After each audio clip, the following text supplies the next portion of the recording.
Good morning, everyone. Welcome to the September 15th Downtown Design Review Committee meeting. I will remind you everyone to please turn your cell phones off.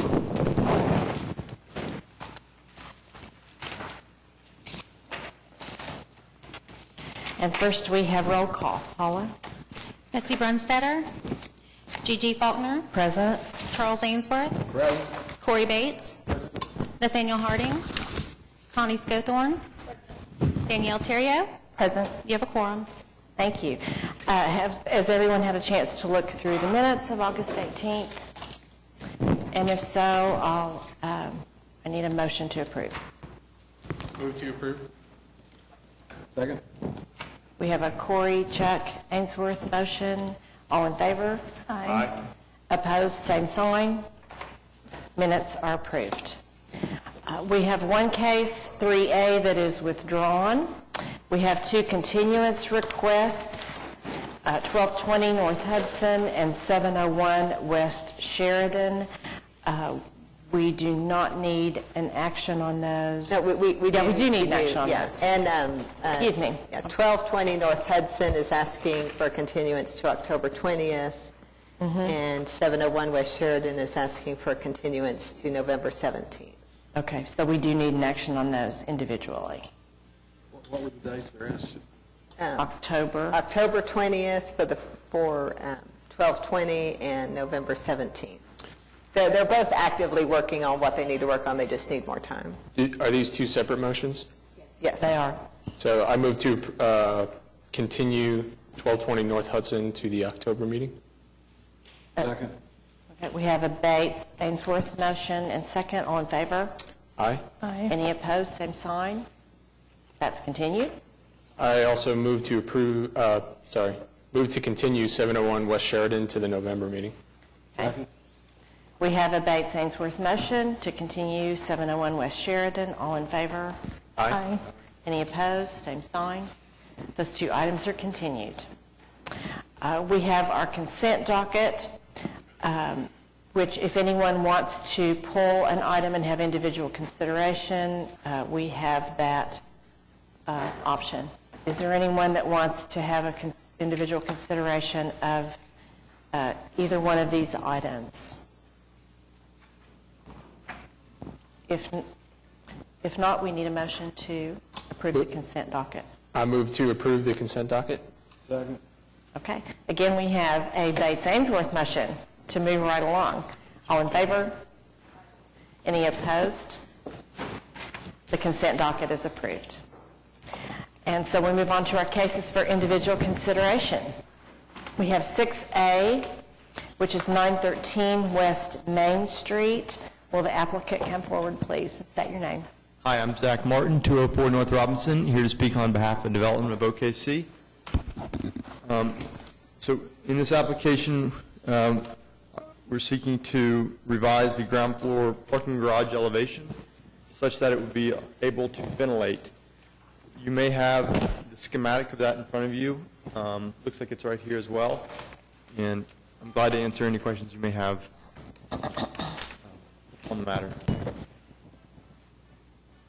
The original application had glass at the ground floor openings of the parking garage so that it would appear that it's a retail, enclosed retail use, but to achieve the ventilation requirements, they're having to remove it, and they're proposing to replace it with a mesh.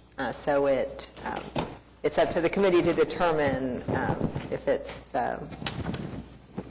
how much of a change that is. Staff believes it's a minor change and that pedestrians on either side of the street, even when it was a glass opening, it was still going to be somewhat obvious that it was still a parking garage because it was transparent. And the mesh will make it slightly more obvious. So, yes, our desire was definitely to have it appear as a storefront. And my desire today is very much to have it look as good as it possibly can. So we drew it originally as all storefront, all glass, and that was and is really my hope to do it that way. Unfortunately, when we filed for a building permit, they came back and told us that people need to breathe in that first level, and I argued with our guys, and in order to get the ventilation, to get air to pass through, glass simply won't work. So after exploring a number of options, we picked what we believe is the very best material that will allow air to pass through, create the needed ventilation. Our goal is to shadow the area in question such that it appears to be a window. As you all know, the code requires that 50% of the linear street frontage in a case like this be windows, and we drew it as 100% instead of 50%. So this revision would bring us down to 67% of the linear street frontage is windows, storefronts, and things of that nature. We did this only because we had to, and I fought it every step of the way, and apparently they're not all going to drive electric cars on the first floor. So, And just for confirmation, all levels above level 1 of the garage will still contain the glass false fronts. So all levels of the garage have to be able to ventilate. So we will frame out in what looks like a commercial window, and those will be open, and it will look like a window, but we cannot actually put anything in the way. So if we put glass, it ceases to ventilate. I would love to have done that, but we have to leave those open. In this event, we have to keep people out. You have security concerns, so you have to put something. If you put too tight a screen, it doesn't ventilate. So we had to put a mesh, and I have a schematic that kind of depicts what that mesh could look like. So when we look at the elevation, Those are fake. all of the openings that are shown on the garage would just be void openings. Yeah, so we went ahead and divided the light to make it appear to be a window, and as is common with other garages downtown. But yeah, unfortunately, we have to get air through. And Would those frames be in place? frames are in place. Okay, so the mullions, the expression of the mullions is still there. Okay. Yep. And is that documented in this change as well? Or was that I think that was always. Yeah. It was? It was always Okay, that way. yeah, okay, thank you. Yep. Do you have a detail of what the mesh material will actually be? So Can we- I have this lovely poster board. Each of you should have received a printout. If you don't, I've got. We have printouts. We'll distribute it right now. You have the color, yeah, there you go. Yeah, There's the the color copy of what the mesh will look like. We actually hope to screen print on top of the mesh, like maybe Thunder logos or whatever we're allowed to put on there to dress it up. Our goal is they've got some tricks that would be complicated to go into to actually try to shade the mesh so you don't really see it, and that kind of goes into the field as to where you position your lighting, so you don't put a light right behind it and things of that nature to try I definitely share the desire to have that look like not a parking garage. So we'll do everything that we can in the field, in addition to what we've done here, to make it appear that way.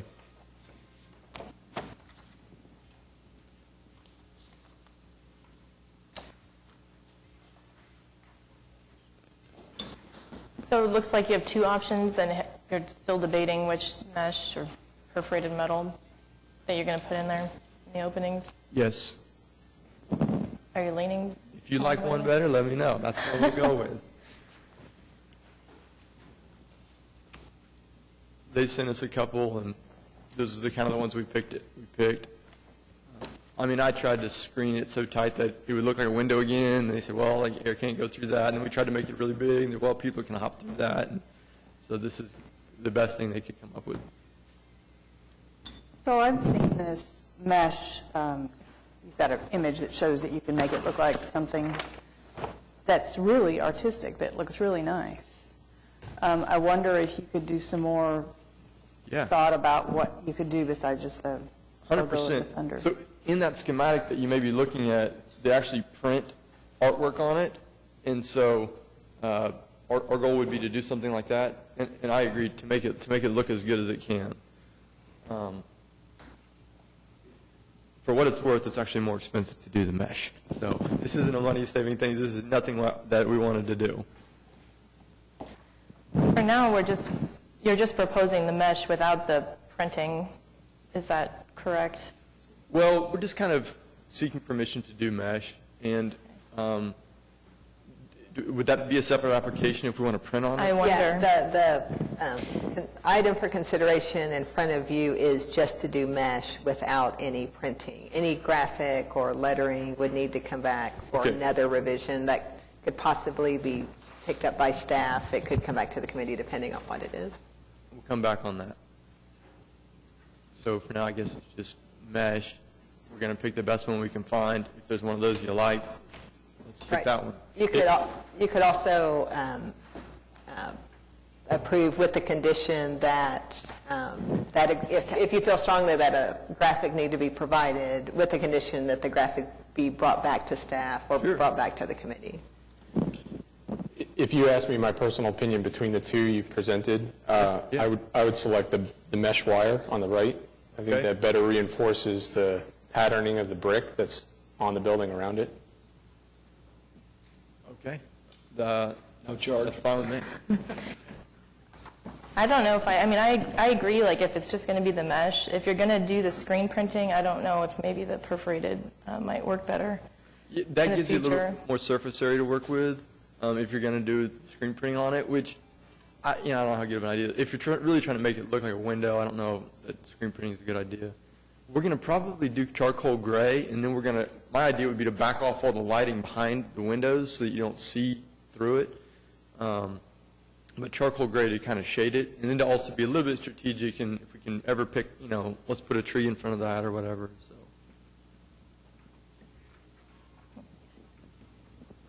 Are we ready for a motion? So if we approve this, if it is with an option, so either one can be used? Correct, or if you want to Narrow it. make sure that if you don't want to leave it that open, you can condition that it come back to, that it be on either one of the patterns, that it not exist at all, that it come back to staff and or committee. Yeah, there's either way you want to go.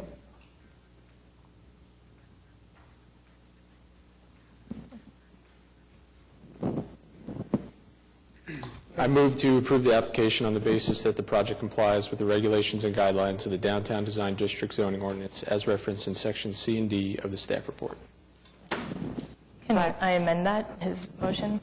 Or how does that work? He can amend his You amendment. can amend. I can make the motion? That was a lot of... Do I have a second for Corey's motion? Okay. Okay, I'll Do we just have make the motion. I have to find the long paragraphs that Corey just read. Where is that at? Oh, I think that's the wrong one. Right.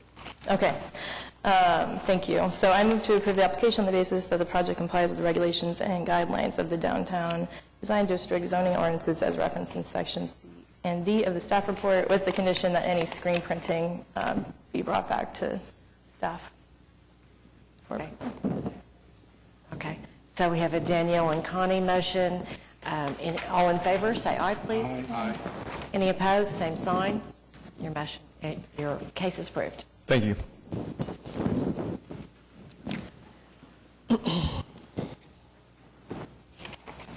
Our next case is 6B, 100 North Classen Boulevard. Yes, this project for Young Brothers 100 North Classen was heard 2 or 3 months ago. There were a variety of exterior improvements. One item that was discussed at length at that meeting but was not approved was the streetscaping, landscaping along Classen. And there's kind of two issues. One, the guideline is that street trees should be provided along all street frontages. But the applicant is proposing that instead of street trees, that they use a broad lawn of horsetail reeds that would better showcase the architecture of the building. So that's kind of one issue. The other issue that came up last time was the question of if horsetail reeds were the right choice given their watering requirements. Staff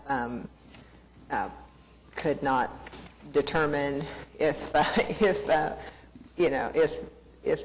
appears that weekly watering will sustain horsetail reeds, but whether or not they are a substitute for street trees is up to the committee.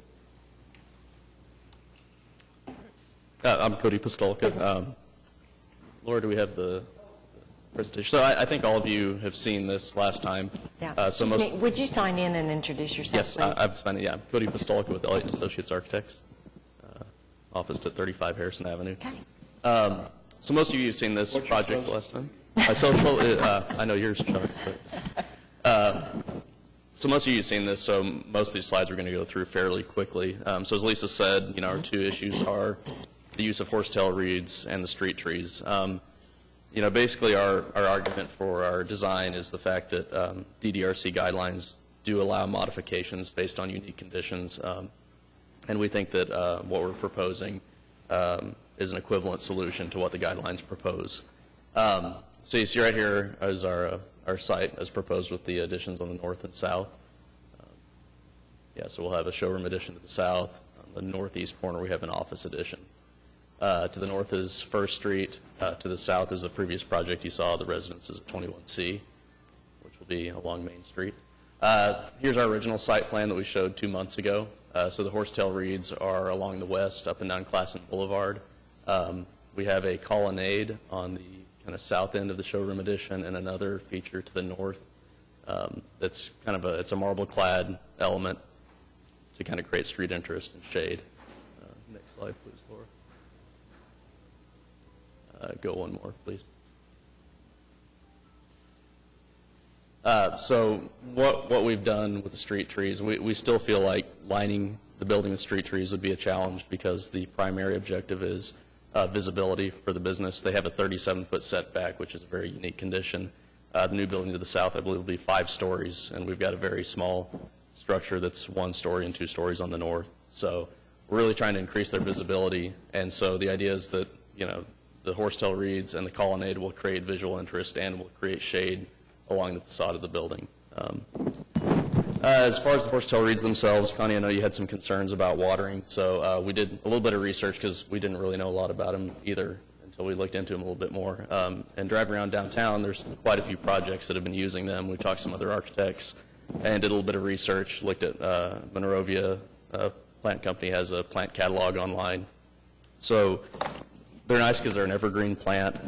The first season, they recommend weekly watering to get the roots established. Once they're established, they can tolerate drought and even totally dry soil. One of the architects we talked to said if you overwater them, they actually turn kind of purple. So we feel like the watering really won't be a concern. They grow to 3 to 4 feet high. So they create some interest at the street level since we don't have the street trees. And then we went around downtown and took some photos. So this is the Guardian parking garage over by the Garage Burgers, actually. And you see they come in very thick and very full. They've been there, I think, for 5 or 6 years now. They've done very well. Got another example. And also, if you go to the south at 21C, they have some in planters also, so we feel like there's a little bit of a precedent for them in the neighborhood as well. And these are recently planted. So this is our original aerial view looking to the north up Classen Boulevard, our west elevation. On the next slide, you'll see we've added 3 more trees, 2 to the north and an additional 1 to the south. So we feel like bringing the trees a little closer to the street, kind of framing the building in addition to the colonnade, creates shade and street interest. That's kind of the goal of the DDRC guidelines. So there's our original without the trees being pulled closer to the street, and then adding a couple more. Yeah, before and after again. The view under the colonnade. So this is just kind of illustrate the pedestrian experience walking north along Classen. Just to kind of remind everybody, another way we try to deal with that large setback is we actually have 2 sidewalks that split. Since Classen goes off at an angle, we have a sidewalk along the storefront zone that we're trying to establish, and then a sidewalk closer to the street that also has a street buffer of horsetail reeds. It's the north elevation looking to the south, and now with the trees added, walking back down to the south toward the colonnade.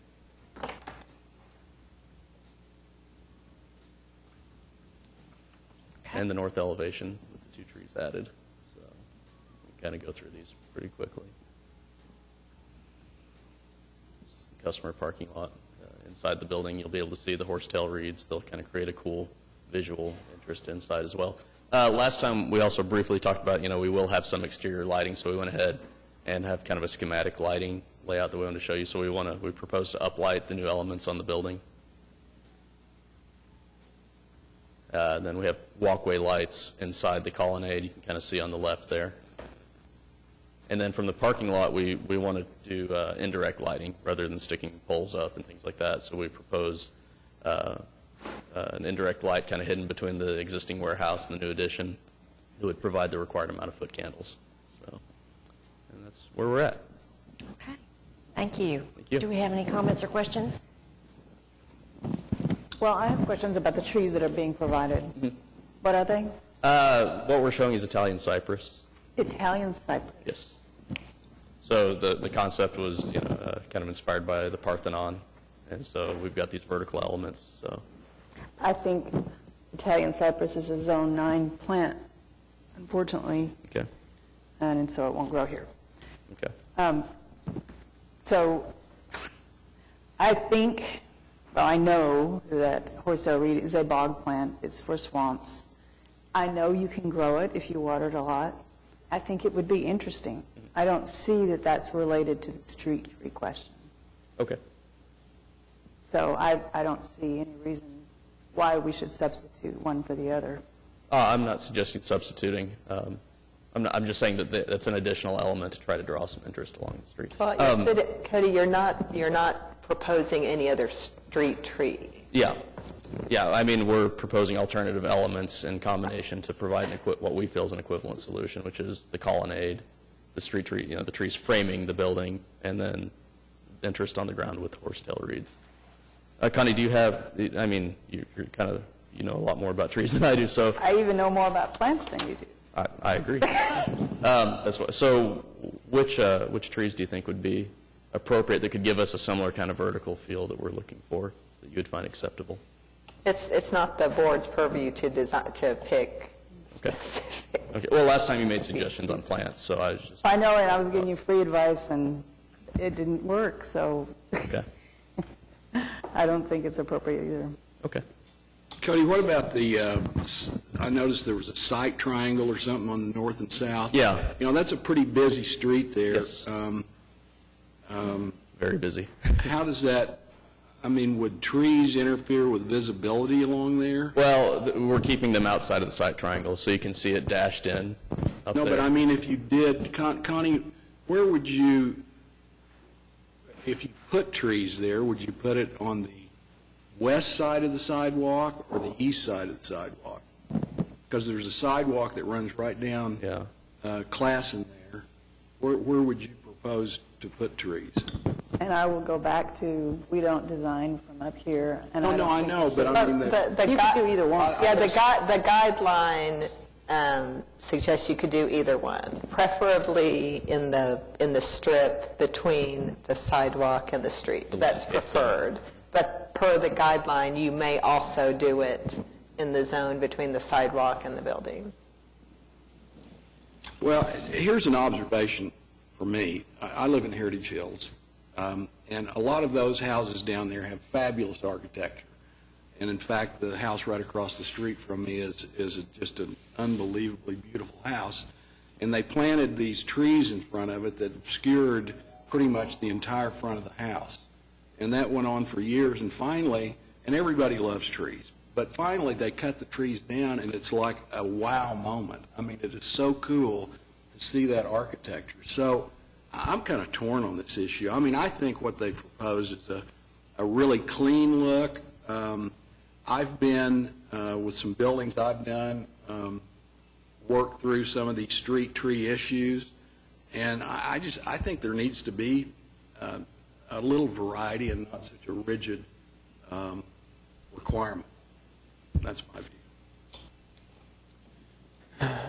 Yeah, I tend to agree with you, Chuck. I can't speak to the species themselves. I don't have as much knowledge on that. But from a statement of the presence of the building, I think being next to the 5-story building that will be the residence, that alone will tend to dwarf this building. And what's being proposed as far as allowing the facade to show through, I think, is appropriate. And I think it might be appropriate, too, if you were to pick plants that were adapted to the site. Okay. But that has not happened. I just don't see substituting a plant for a tree that is not in the appropriate place. You might also note that the existing tree that you've got on the south is dead. They're not in very good shape. Yeah, we're not relying on those. For the site plan, we're showing the existing conditions as well. So let me ask you this. As I looked at the plan there, and I have a high interest in landscaping. Those vertical columnar or whatever, rocket juniper, I mean, there's a lot of different species that kind of grow like that, I think. Could you, put 2 or 3 along that for the street trees and kind of accomplish the same thing? We've looked at that. I mean, we've done studies on all of it. Our personal opinion was that this was the best solution to keep the visibility of the project, to the street. That was our client's big concern, was their visibility to people passing by. So. Well, you have added some trees, and I want to say that I appreciate that. We talked about this last month, and I do understand, just for reference, when we're looking at that drive into the parking area on the north side of the property, just to the east of that, I think you had to reduce your number of trees because of the site triangle. Yeah, we did. We wanted to fill that if we could, because you're looking at their warehouse, so we want to screen that as much as we can. I remember asking that, and that you clarified that. So that was the reason for that. So I do appreciate the fact that you've brought some out, more on the west side of the property. Do we have any other comments? Are we ready for a motion?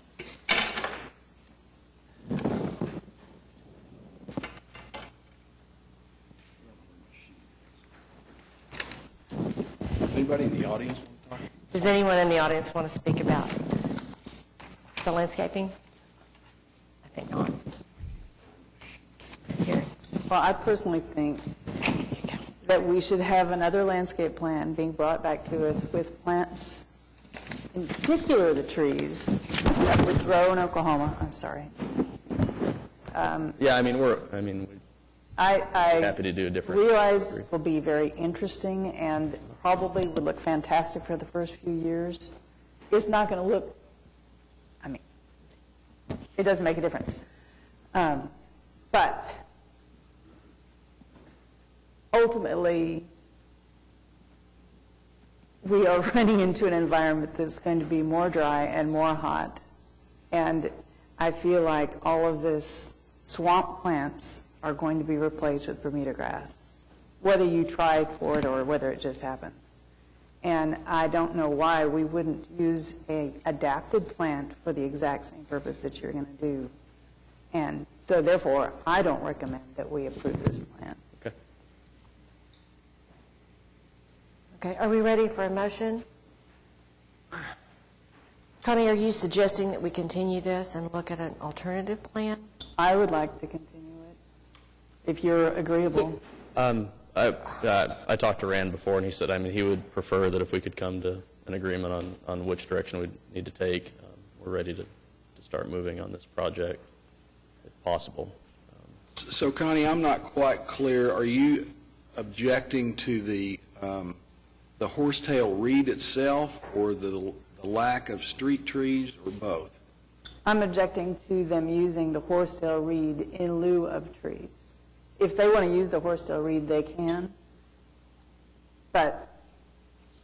And they need to also provide trees that are adapted. I didn't realize that they were going to use Italian cypress. If that were the case, then we would need to see a plan for street trees. So we would need to see another Right. plan if we vote in that direction. I'm ready to entertain a motion if someone would like to, if we think we're ready. Or do we need more discussion? Well, I don't think so. I respectfully disagree with Connie. So I'm going to make a motion to approve this based on that it meets the zoning ordinance for this application. Okay. Do I have a second?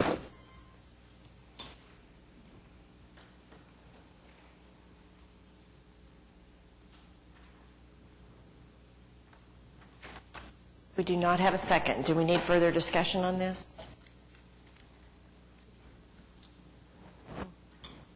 So my position is that I'm fine with the lack of street trees relative to what's being presented as a landscape plan, but I do share the concerns regarding the species of plant, as has been mentioned so far. And ultimately, a selection of species that is native to this environment is an optimal decision in my mind.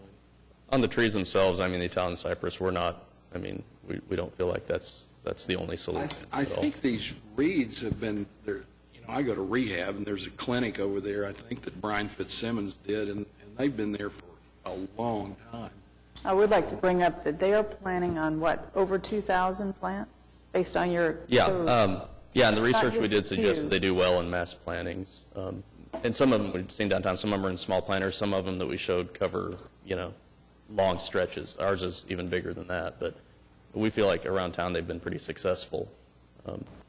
And we do admit that, the first year you have to water them weekly, but I think that's common to a lot of plants. But from what we understand, they can tolerate low water conditions once established after the first year. So we're on the trees, we're very open to doing something, a different species of tree for sure. Because I understand the Italian cypress is definitely not an ideal plant, not only water, wind-wise, everything, the height, and the root systems. It's like Italian cypress is not adapted to this climate. And yet, I can tell you of 4 or 5 that survive and are very healthy in Oklahoma City. In Oklahoma City, what they're not supposed to grow. The They're the same thing exception. happens with the horsetail reeds. You can get them to grow, you can make them look good for a limited time. It's just not environmentally smart to plant a bog plant in full sun in the middle of the city. That's my concern. Okay. You can do it, I don't care, but whether you say you're doing that because they're so beautiful, you don't need trees, I don't believe that.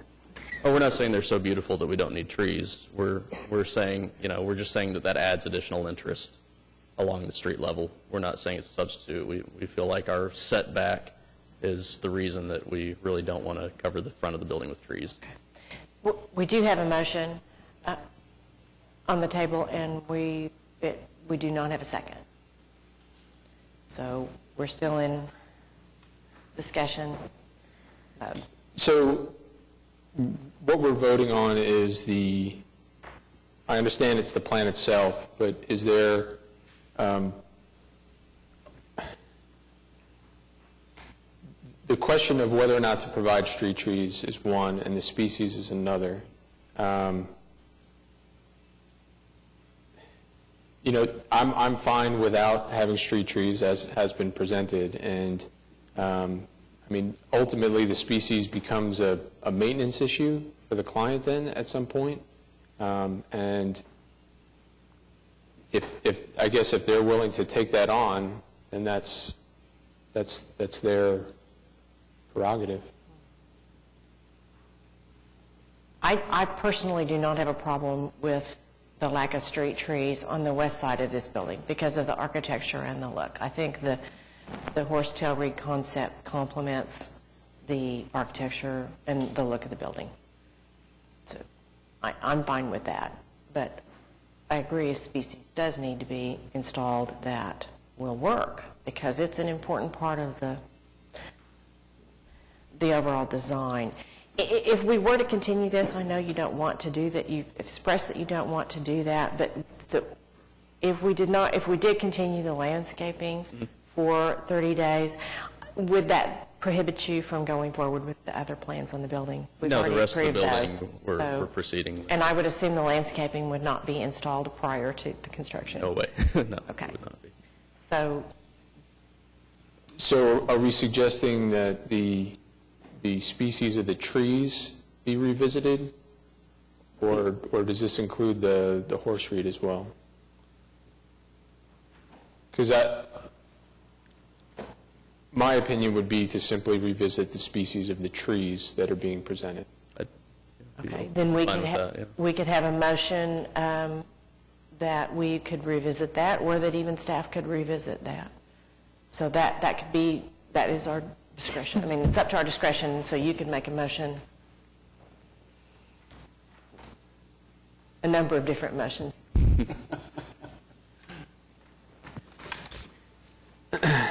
Well, I move to approve the application on the basis that the project complies with the regulations and guidelines of the Downtown Design District zoning ordinance as referenced in section C and D of the staff report, with the condition that the species of the trees being presented be revisited and submitted to staff for approval. Second. I have a Bates Ainsworth motion and second. All in favor? Aye. Opposed? We have, the motion does pass. Yeah, thank you all. Thank you. Good discussion. And we are moving on to items 6C, 616, and 618, Northwest 5th. Will the applicant come forward, please? Introduce yourself. Good morning. I'm Mark Seibold. I'm an architect and city planner, and working with the team representing this project. Going through each of the notes, each of the items on the staff report, I want to give you an update from the last meeting. We met with the neighbors and had a lengthy discussion about the design, about the unique elements of it, and have made changes that are reflected in the document that you have. I'm going to go over those in some detail, but ultimately if you have any questions, please speak up. The most notable change on the north side of the building is the removal of the accessible ramp. We have been assured, had lengthy discussion with the Development Center about the impact that would have on the front facade, and through a programmatic change, or a programmatic adaptation, the restaurant owners will provide all of the same services on the ground floor and on the upper floor. And it was the recommendation of the Development Center staff that if we could provide that accommodation, that we could remove that element that was contentious in the previous plan and provide accessibility that is both required by law and fair for everyone involved. Additionally, that change also indicated that there's still proposed a wood paneling on the front that also mirrors the interior design, and that's noted in the staff report. That is a very small area of the facade, and previously, if you remember, there was an aluminum type of expressed image on the surface of that was kind of in the shape of a smiley face. Obviously, this is a change with this new material and is limited in its scope just within the square right in front of the front door. On the east side of the building and the west sides and the fencing areas, we have raised the height of the fence to address the concerns from the neighbor that the Airstream trailer would be visible or would be an eyesore. Raising that fence additionally screens the lighting from the exterior. So unless a person is 11 or 12 feet tall, they won't be able to see into that space, and so it actually blocks the view. And the Airstream is not removed from the drawing, it's just the fence is actually blocking what the view would be. On the inside, on the bathroom extension, the ADA bathrooms we're required to add, we have changed that aluminum material, removed the standing seam aluminum Galvalume siding, and we're looking at a hardy board siding. This is a little more consistent with the paneling that's on the building on the top, and is a type of material that could be painted, maintained very easily, and won't show signs of rust or wear long term. The biggest change is to the decking. This was a major concern of the neighbors. And the accommodation that has been made has actually simplified the design, has the potential to reduce the occupancy, reduce the impact of noise on the neighborhood, and with the addition of landscaping, I believe achieves and addresses as much as possible through the design the concerns of the neighbors. By rotating the Airstream 90 degrees and facing the opening toward the business, we feel that that will reduce the impact of noise. Additionally, it refocuses the kind of a primary space between the main building and the Airstream. We still have to maintain employee access to the backside of that for service, and so there's still a ramp up to the deck, an accessible area toward the back, and then a landing so that it maintains accessibility inside the structure as required by the development center. Additionally, we have to maintain a fire separation, so the Airstream is moved to that 10-foot line, so it shifts it off to the west a little bit, and then further kind of limits or restricts access to the south side. In lengthy discussions with the client, we discussed the possibility of roping off or removing or not using a portion of the south part. Based on the occupancy and based on our conversations with the development center, it's our understanding that unless it's removed from the legal description of the Able Commission application or completely abandoned, that space would still be included in the occupancy. Furthermore, we still need to maintain access to the far south to the egress, the secondary egress for the space. By proposing the landscaping and maintaining landscaping along the east facade and new plantings, we feel that this has the potential long-term, after the trees fill in, to address some of the visual concerns that the neighbors may have looking at the Airstream from the south. So raising the fence, reorienting the Airstream to reduce the potential for noise, and then also adding the landscaping are part of the outcome and the design changes from our previous meeting with the neighbors.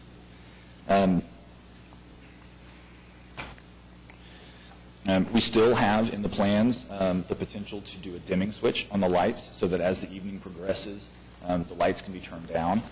This is not seen as a major concern, as at some point when the evening's over, the lights are going to be off, but that is able to maintain and conforms with the city's lighting requirements for properties. And lastly, we realize that there are other concerns that are outside of the scope of the design of the project. I have been reassured, and we've had lengthy discussions, that the business owners fully intend to have and make every accommodation to the neighbors based on the city ordinances. We understand that there's a distinction between the design that's proposed here and operational functions and parking concerns and other things that are outside of the scope. I look forward to any questions, comments, and concerns, and ultimately I look forward to your approval for this project.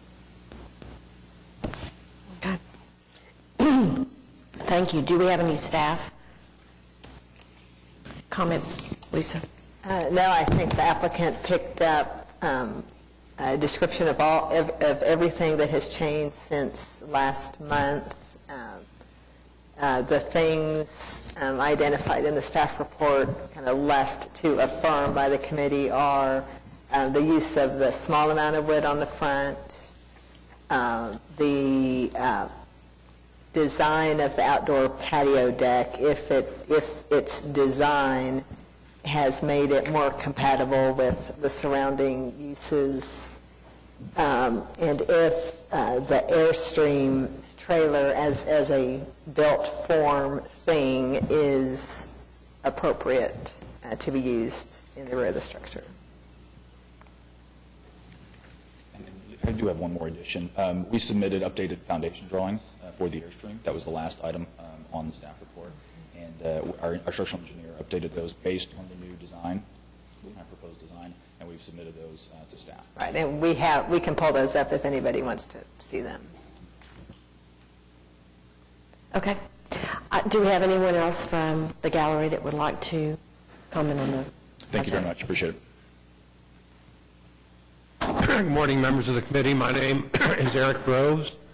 I'm an attorney. I represent Michael Deba. Seated there, Mr. Deba owns a house in the northwest corner of 4th and Dewey. He is also invested in other land in that block. I have provided each of you with a notebook. That notebook is not intended to be read during this hearing, but it does contain documents to which you might wish to make reference. One of the purposes of it is so that if there is any dispute about what an ordinance says or something else says, you'll have the document right in front of you. So let us begin at the beginning, which is the jurisdiction of this committee. I have no doubt but that the committee has the duty to enforce the development regulations and guidelines for this district. And I wrote a letter to assure myself that my interpretation of these ordinances was correct. I wrote a letter to the Planning Department asking for an administrative interpretation. And that letter is at tab 6 in your notebook. And that letter went out on the 2nd of September, and I received a response to it yesterday from the planning director. Excuse me, Mr. Groves, did the applicant get a copy of the binder? Yes. Okay, thank you. One of the questions that I wanted to be sure was resolved was the question that I asked, and it is question number 2. So I asked planning whether it is correct to say that this committee is empowered to administer the design review process for DTD1, and included in that power is the duty to decide whether a proposed design meets the purpose and intent of the district, such as ensuring compatible commercial and residential uses. The answer from Ms. Hammondtree in her letter says, notably, you'll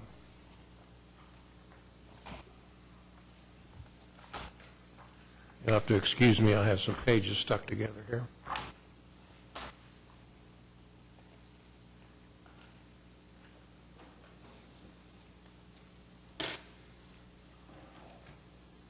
This may take a minute.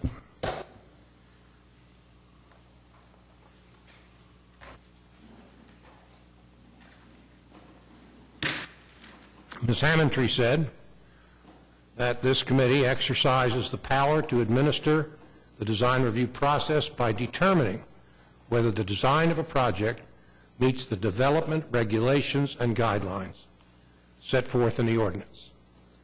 The development regulations and guidelines. And that includes purpose and intent, which she said may be relevant to consider whether the design meets the standards for the district. If we were to look at what those intentions are, look at tab number 3. I'm not asking you to read this, but it's there for your reference. The Downtown Design District does have a number of regulations and guidelines, and it is the committee's mission to decide whether this project meets them. They include the duty to ensure that a proposed use, doesn't say design, actually, the ordinance says use, interestingly enough, that a proposed use is compatible with the commercial, cultural, historic, and government significance of the downtown districts. Number 5 in that same section says to enhance existing structures and circulation patterns. That's important because we do have an existing structure here, which is my client's home, which is only a few feet away from this proposed project. Also, among these guidelines is the duty to encourage appropriate and complementary transitions between each of the downtown districts and between those districts and surrounding zoning districts. And of course, one district that is nearby that is important is the Cottage District. And I mention it only because I think it's important that what be done here not set a bad precedent for any other district, such as the Cottage District. Now, as far as these regulations are concerned, one of them that's important is, and you will find it at section 7200.1, subsection F, subsection 7, which is page 7 out of 10 at tab 3. The numbers are on the upper right-hand corner, page 7 out of 10. If you look down toward the bottom of the page, you'll see subsection 7, and it says the following. Vinyl, aluminum, and sheet metal siding shall not be permitted, except as cladding for structures in residential district. This exception doesn't apply here, but that's pretty clear. The Airstream trailer is made of aluminum. There's no dispute about that. Staff mentions it in its report, and I think you can take judicial notice of it. Everybody knows Airstreams are made of aluminum. So it's prohibited.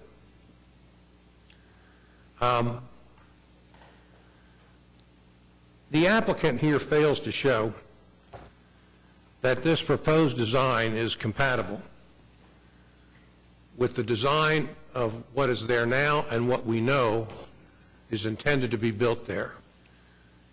This block is owned by persons and investors who are going to develop it into residences. My client can tell you that. Other people who are here today who are invested in this area can tell you that. So this enterprise, the design of this enterprise, is not compatible with the design of my client's home and will not be compatible with the residences that are planned for there. And I think we know what we can anticipate. You know, the Cottage District has become sort of an architectural laboratory for innovative design. Some of your colleagues' designs, Brian Fitzsimmons, are evident there. Nowhere else in our city do we have such a laboratory for imaginative design. I think we can expect that to continue in this block. Certainly the people who have invested in this block anticipate designs that are not going to be compatible with this one. Now, why does it fail? Well, it has an open back area.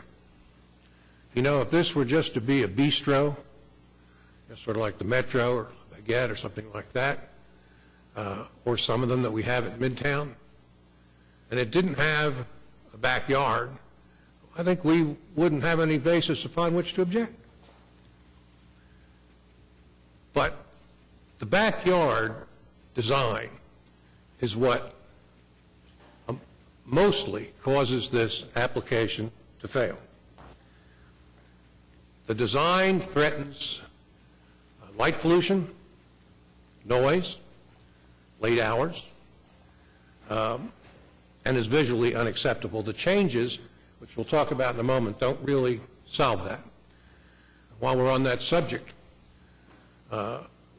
nothing has been said about what noise will be there, what design has been implemented to ameliorate that noise.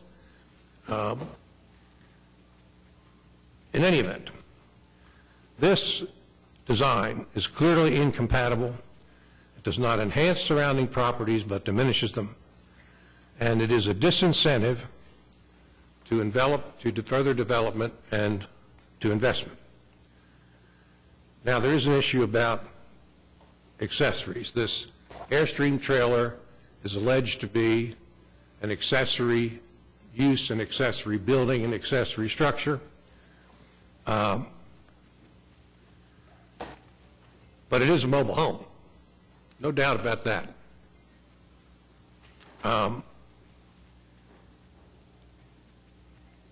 A building is a structure. And a structure is defined in our ordinances as something that has a permanent location on the ground or is attached to something having a permanent attachment on the ground. Examples of such structures that are permanent are signs, fences, walls, driveways, sidewalks, but not mobile homes. Now, applicant seems to think that if the Airstream's wheels are removed, and he hasn't really said exactly what they plan to do, but there's been talk of it, and it is somehow affixed to something, like take the wheels off and put it up on cinder blocks. It then becomes a structure. I don't think so. Accessory structures are permitted, but in order to permit the Airstream, it must be an accessory structure. And it is not. It is a mobile home. Now, it's interesting to observe that when all this began, the applicant filed an application. I believe I included some excerpts from that. Filed an application. I think it's tab 1. It's a notice of a hearing back in May, and a little map, planning department map. They wanted a bar. They asked for an ABC 3 overlay, which is not a use of right in this district. ABC 2 overlay is a use of right. So a person can have a restaurant and serve alcohol in this district. A person cannot have an ABC 3 bar or tavern in this district without going to the Planning Commission and the City Council. If you look at tab 2, and this might interest you, tab 2 is the definition of what it is applicant is seeking. It's called eating establishment, sit-down, alcohol permitted. That's what this design is intended to allow. It's interesting to see that in the last sentence of that definition, it says annual receipts from the sale of permitted beverages containing alcohol may not exceed 50% of the combined total receipts from food and beverages. Staff mentions this definition in its report.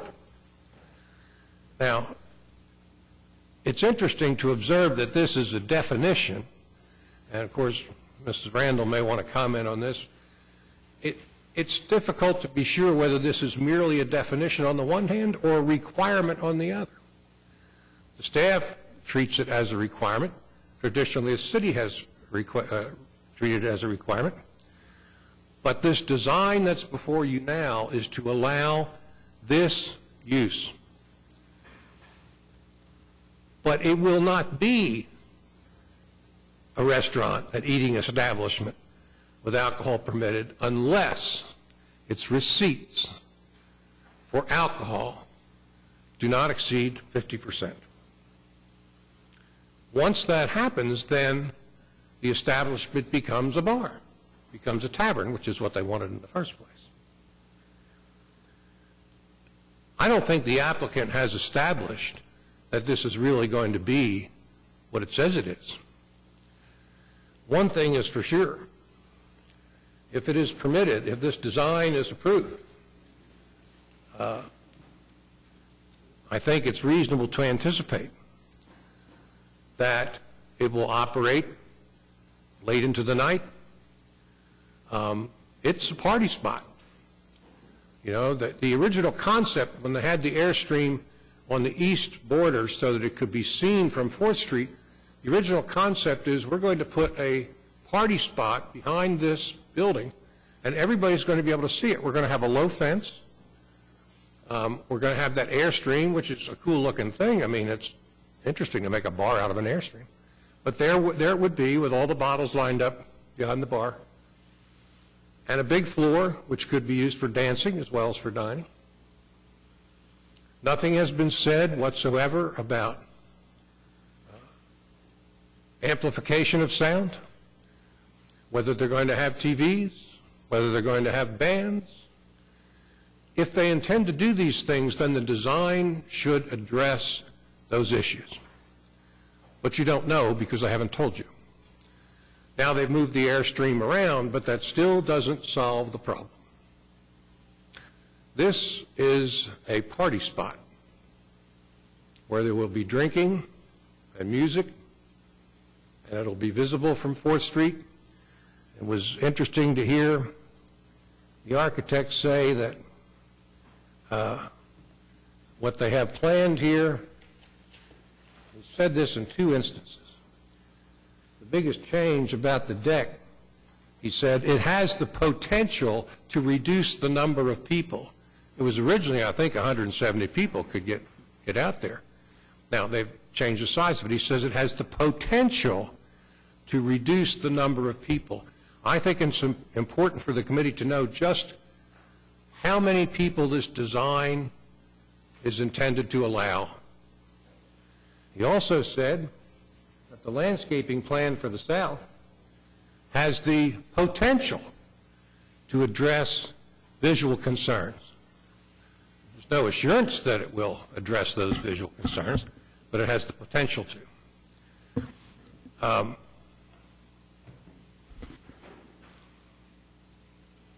I think a lot of this has to do with how you, as members of this committee, envision the future of this block.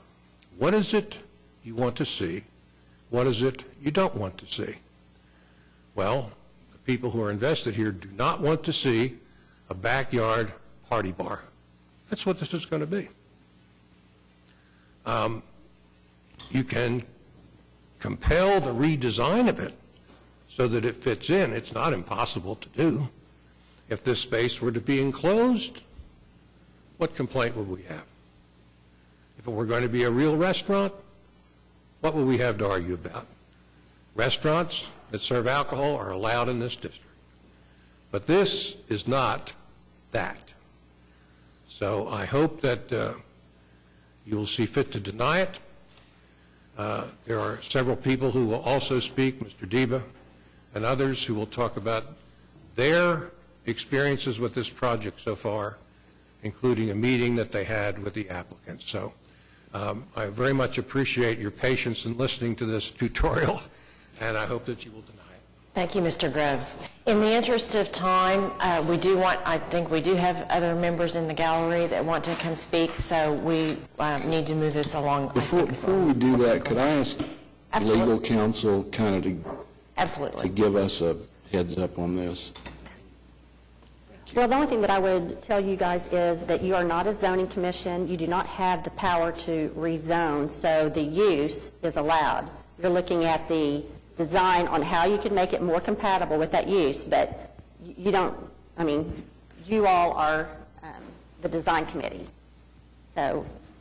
And I wanted to point out the ABC3 application was applied for at Planning Commission. It was withdrawn, so they do not have legal permission to operate an ABC3.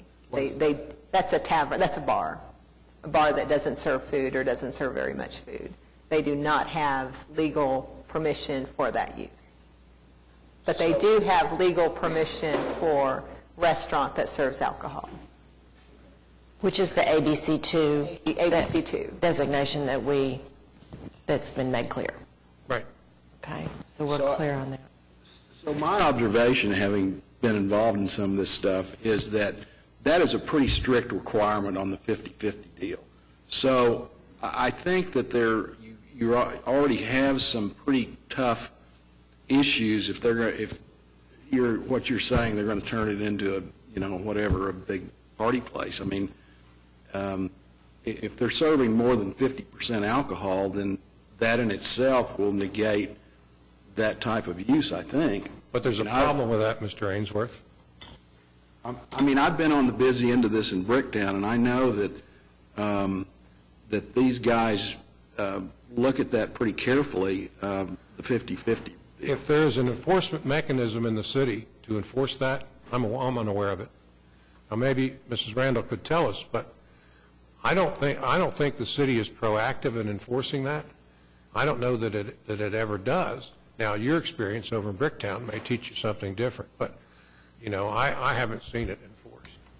Well, again, that's an enforcement issue and not the design issue that's before you all. Right. Okay. And Bricktown has different zoning. ABC 3 is allowed in Saying Bricktown. the 50/50 rule, I mean, the state looks at all those tax receipts pretty carefully as to how that breaks down. So Well, I thought it was worth mentioning. it is. Okay, thank you. Mr. Debo. That-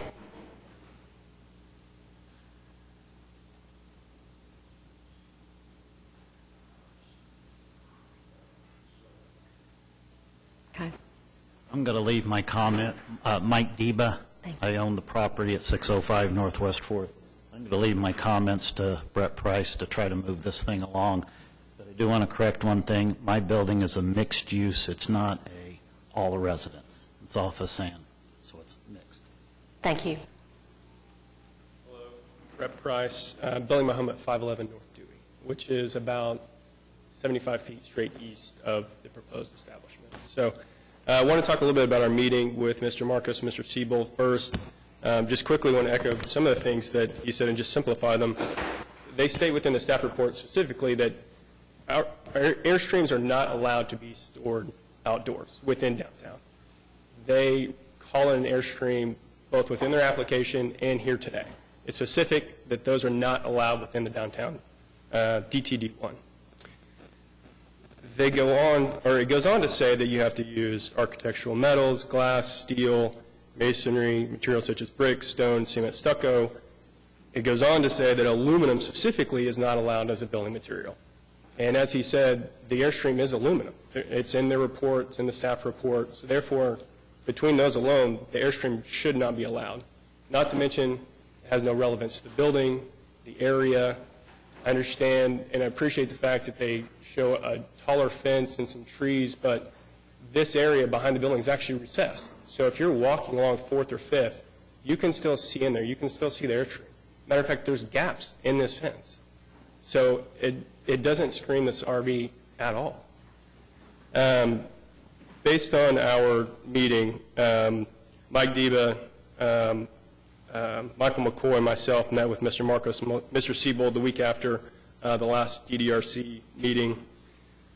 We talked about something that Betsy actually brought up, and the fact that you can actually use design to limit noise and how it affects and how it can make this property and this application compatible with the existing residential uses that are all the way around it, not only existing but also planned. We asked them to reduce the outside area to 20 people. They said no. We asked them to reduce the outside occupancy to 50 people to help reduce the noise. And we asked them to do that through design. They said no. They went on to say, we will not in any way reduce our outdoor occupancy from 167 people. They went on to tell us they will be open until 2 a.m. So I don't see how this design makes it compatible with surrounding uses, considering they don't show any seating. They refuse to lower an occupancy of 167, and they'll be open until 2 a.m. I don't see how the design of this would allow it to be compatible with the neighboring uses and what's intended for this area. I appreciate the fact that Mr. Groves made the comment because there has been a lot of discussions. They've even said them directly to us about putting some TVs on the outside of the RV, outdoor speakers. None of that is shown. So I just want to make record that that is not shown within their current application. And to go back to how he finished it, the only way that this even has the potential to fit into the area is if you completely enclose it. Otherwise, it is not compatible. This design does not allow compatibility with the neighboring properties, what's there existing, and what will be there in near term. Thank you. Thank you. Is there anyone else, please? Good morning. I think the last time I pushed my 3 minutes a little bit, so we'll be a little bit quicker. Thank you. Would you? My name is Michael McCoy. I am a owner of a property at 605 Northwest 6th, which would be 2 blocks directly to the north. As I stated last time, I have also in the intention of building a residence in this area also. So I want to make something very clear. We've kind of bounced back and forth about mixed use and development of neighborhoods and compatibility and issues like that. I'm all for a mixed use development. It is not the intention to deny this piece of property the usage of it, because mixed use brings character to a space. It's going to bring amenities to the area, and it brings a sense of vitality. I think the whole issue boils down to this particular use is going to overcome and overutilize the amenities and development of this block. We do not have the capability. There are no buffers. We can't handle the increased usage to this neighborhood by this particular development.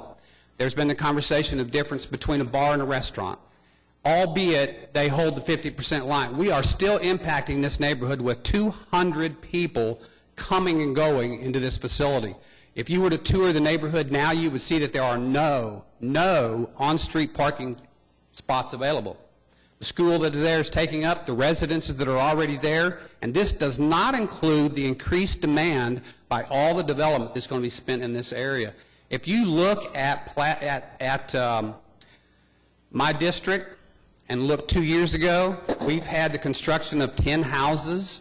We've had the resultant impact of street traffic just because of that. And so when you look at what's programmed for the future, again, I think the key thing is this particular use is going to overcome what the neighborhood has to offer it. Now, let me clarify a couple of things.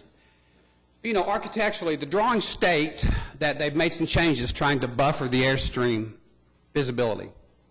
If you actually look at the documents and you compare the elevation heights, I would say that the airstream is not blocked.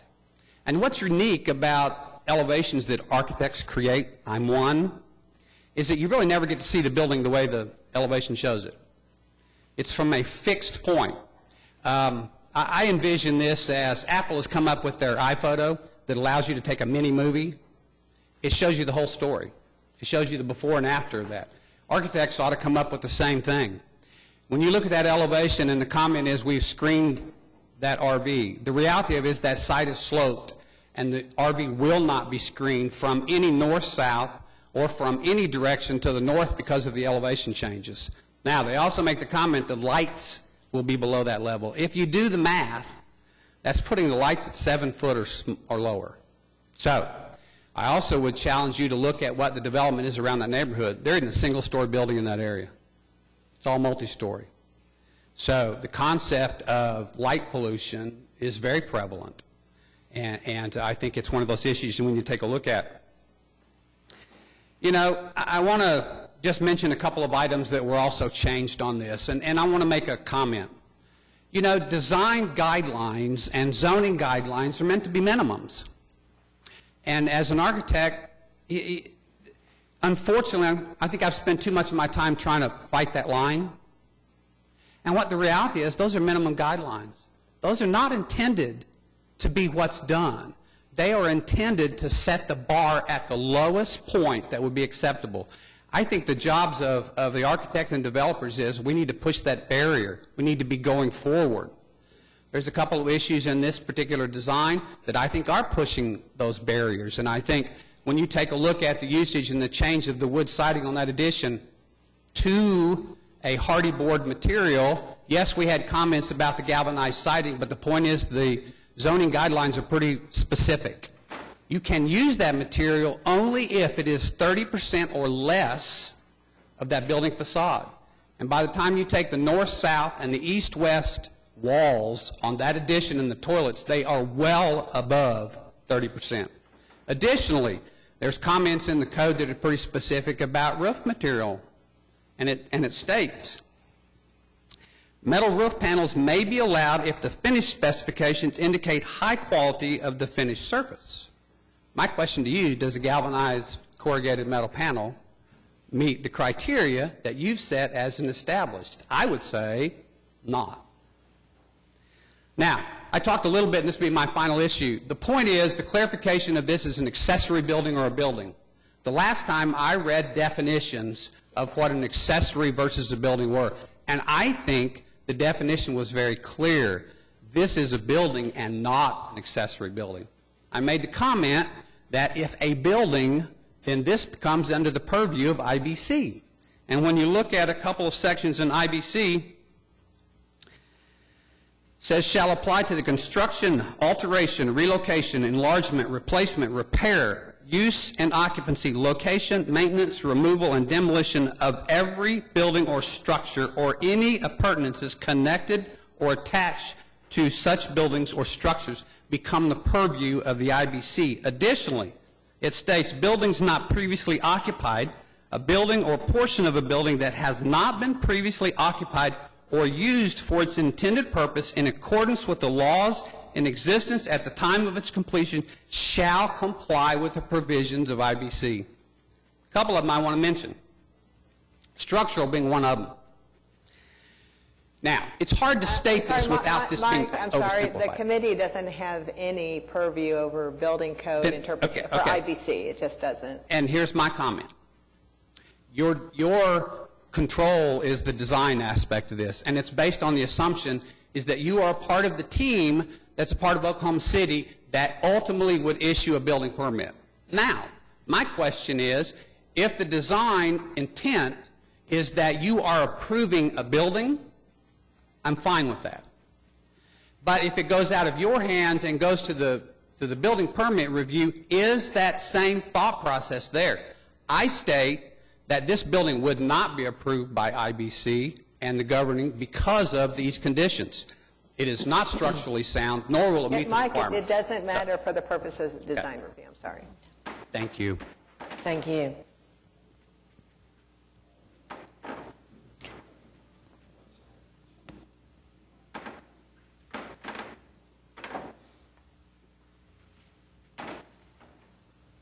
Good morning, committee. My name is Daniel Stockton. I am owner and investor in the property here, and so I wanted to make sure that we got a chance to come up and talk with you. This is my first time in front of the committee, so appreciate your time. Getting away from the minutia, I wanted to come to you to speak about the openness and willingness of the owners and investors in this property to work with the neighborhood. We understand through communication, through the presentations here today, what the intent of the area is, but we also understand what the intent of DTD1 is. And there's been a lot of assertions about Airstream trailers and aluminum and all these different things, but I think if we look at the design intent of what we're proposing here for this restaurant, it's an absolutely critical piece to what we're trying to accomplish. It is not set forth to detract from the area, to take away from the awesome houses that these folks have built and will continue to build, and I have no doubt about that. They truly are beautiful homes. Rather, we're here to contribute to that. We talk a lot about residential versus commercial use, mixed-use properties, and I think everyone in the room can agree that growth is going to come through commercial insertion. So when you increase foot traffic in the area, when you increase patronage to a location in this part of town, I have no doubt this area and part of Oklahoma City is going to be huge for residential growth, but it's also going to be huge for commercial growth, for restaurants, and then maybe somewhere down the road and away from these homes, a bar. But that's not our intent. Our intent is to bring in a patronage and a base of customers that are going to contribute positively to the area. That's what I plan to do. That's what my cohorts and co-investors plan to do. By no means do we intend to skirt any of the ordinances. Do we intend to present one thing and do another? I wouldn't be invested in this with my money or my integrity if I didn't believe that this was exactly what we've presented to you, a unique and amazing opportunity for a restaurant to go in and impact this part of the city. We've seen this type of growth and support in the community in several other areas, and I have no doubt that this same type of effect can take place here. The last thing that I wanted to say is, hearing the opponency, it would seem as though we've shrugged opportunities to work with the neighbors and folks in the area that couldn't be further from the truth. We established the first meeting to present the idea. We have sought buy-in from the neighbors and from those invested in the area since the beginning. Our plans and changes have been plans and changes due to stellar recommendations from the committee, but also from recommendations or issues brought about from the neighbors and investors in the area. We have bent over backwards to appease all parties on this situation. And it's my intent and my request that the committee consider that, bring this to a vote, and allow us to continue the mission of DTD1 in Oklahoma City, allow us to bring a niche menu with a small footprint to this area and impact the community commercially, which is going to have a positive effect on the residential growth years to come. So that's all I wanted to say. Thank you for your time. I appreciate it. Thank you, sir. Do we have anyone else from the gallery that wants to speak? And if not, then we'll have comments and questions from the committee.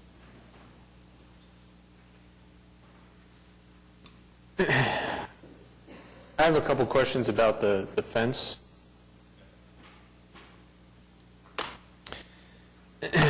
So I just want to make sure I completely understand the height of the fence. And what's existing on site right now, I know on the east and west sides is a existing concrete curb. What's shown in the elevation is a 6-foot 4-inch fence. It looks like that dimension string is from the top of that concrete curb. So, you know, generally speaking, I know there's a slope to the site, but from the outside, that's probably more like an 8-foot fence if you're standing at the parking lot. And the access to that fence at the northwest corner, if I read the plans correctly, there's a 6-inch incline from the parking lot to the finished grade level inside of the fence. So if we were to strike a line 6 inches from the parking lot and take that across, from the inside, the fence is roughly 7 foot, let's just say. Or I should ask if that height is known. Because the dimension varies, it is level at that entrance. And there is a curb which we're required to grind down. But there's a secondary reason why we need a partial curb at that location is because the water that's running down the parking lot from the side of the building and around the sidewalk comes right through that spot. And we have to find a way to get the water away from the building so we don't have flooding in that area. It's an existing condition, so we're working with those existing conditions. The intent of the fence was to, responding to the neighbors' concerns, was put it at the highest level that's allowed, and such that it would block the views. And so if it's, and I do not have the sort of laser measured survey of the entire site to tell you what the lowest elevation is at one corner and the highest elevation is at the other corner. The design intent is to raise the height of that fence to make sure it accomplishes what the neighbors were concerned about. Do you know what the finished height of the Airstream is? Well, depending on the engineering drawings, we'll have to go in. It's actually lower than what it is when it's on the wheels. And because of where the foundation is set, by removing it and attaching it to the axles, it actually lowers it to the ground further than where it sits right now. We've created a rendering that's a perspective that shows If you're standing at the parking lot on one corner of it, looking to the east, and kind of mocked up what the fence would look like, and it completely blocks the views. So in elevation, it's not shown, but it's actually less of an impact when you're at ground level or 6 foot or below. And then is the height of the fence, the top of the fence, is that consistent on the south side as well? Yeah, that's the intent, yes. And then lastly, there was a comment made about the spacing of the slats within that fence. Do you have an understanding of what that would be? It is my understanding that the police department asks for a 1-inch gap so they can maintain visibility. So there's not a complete enclosure in that, and that's they're aware of that. We are aware of that in the design and construction of this. Those are all the questions that I have.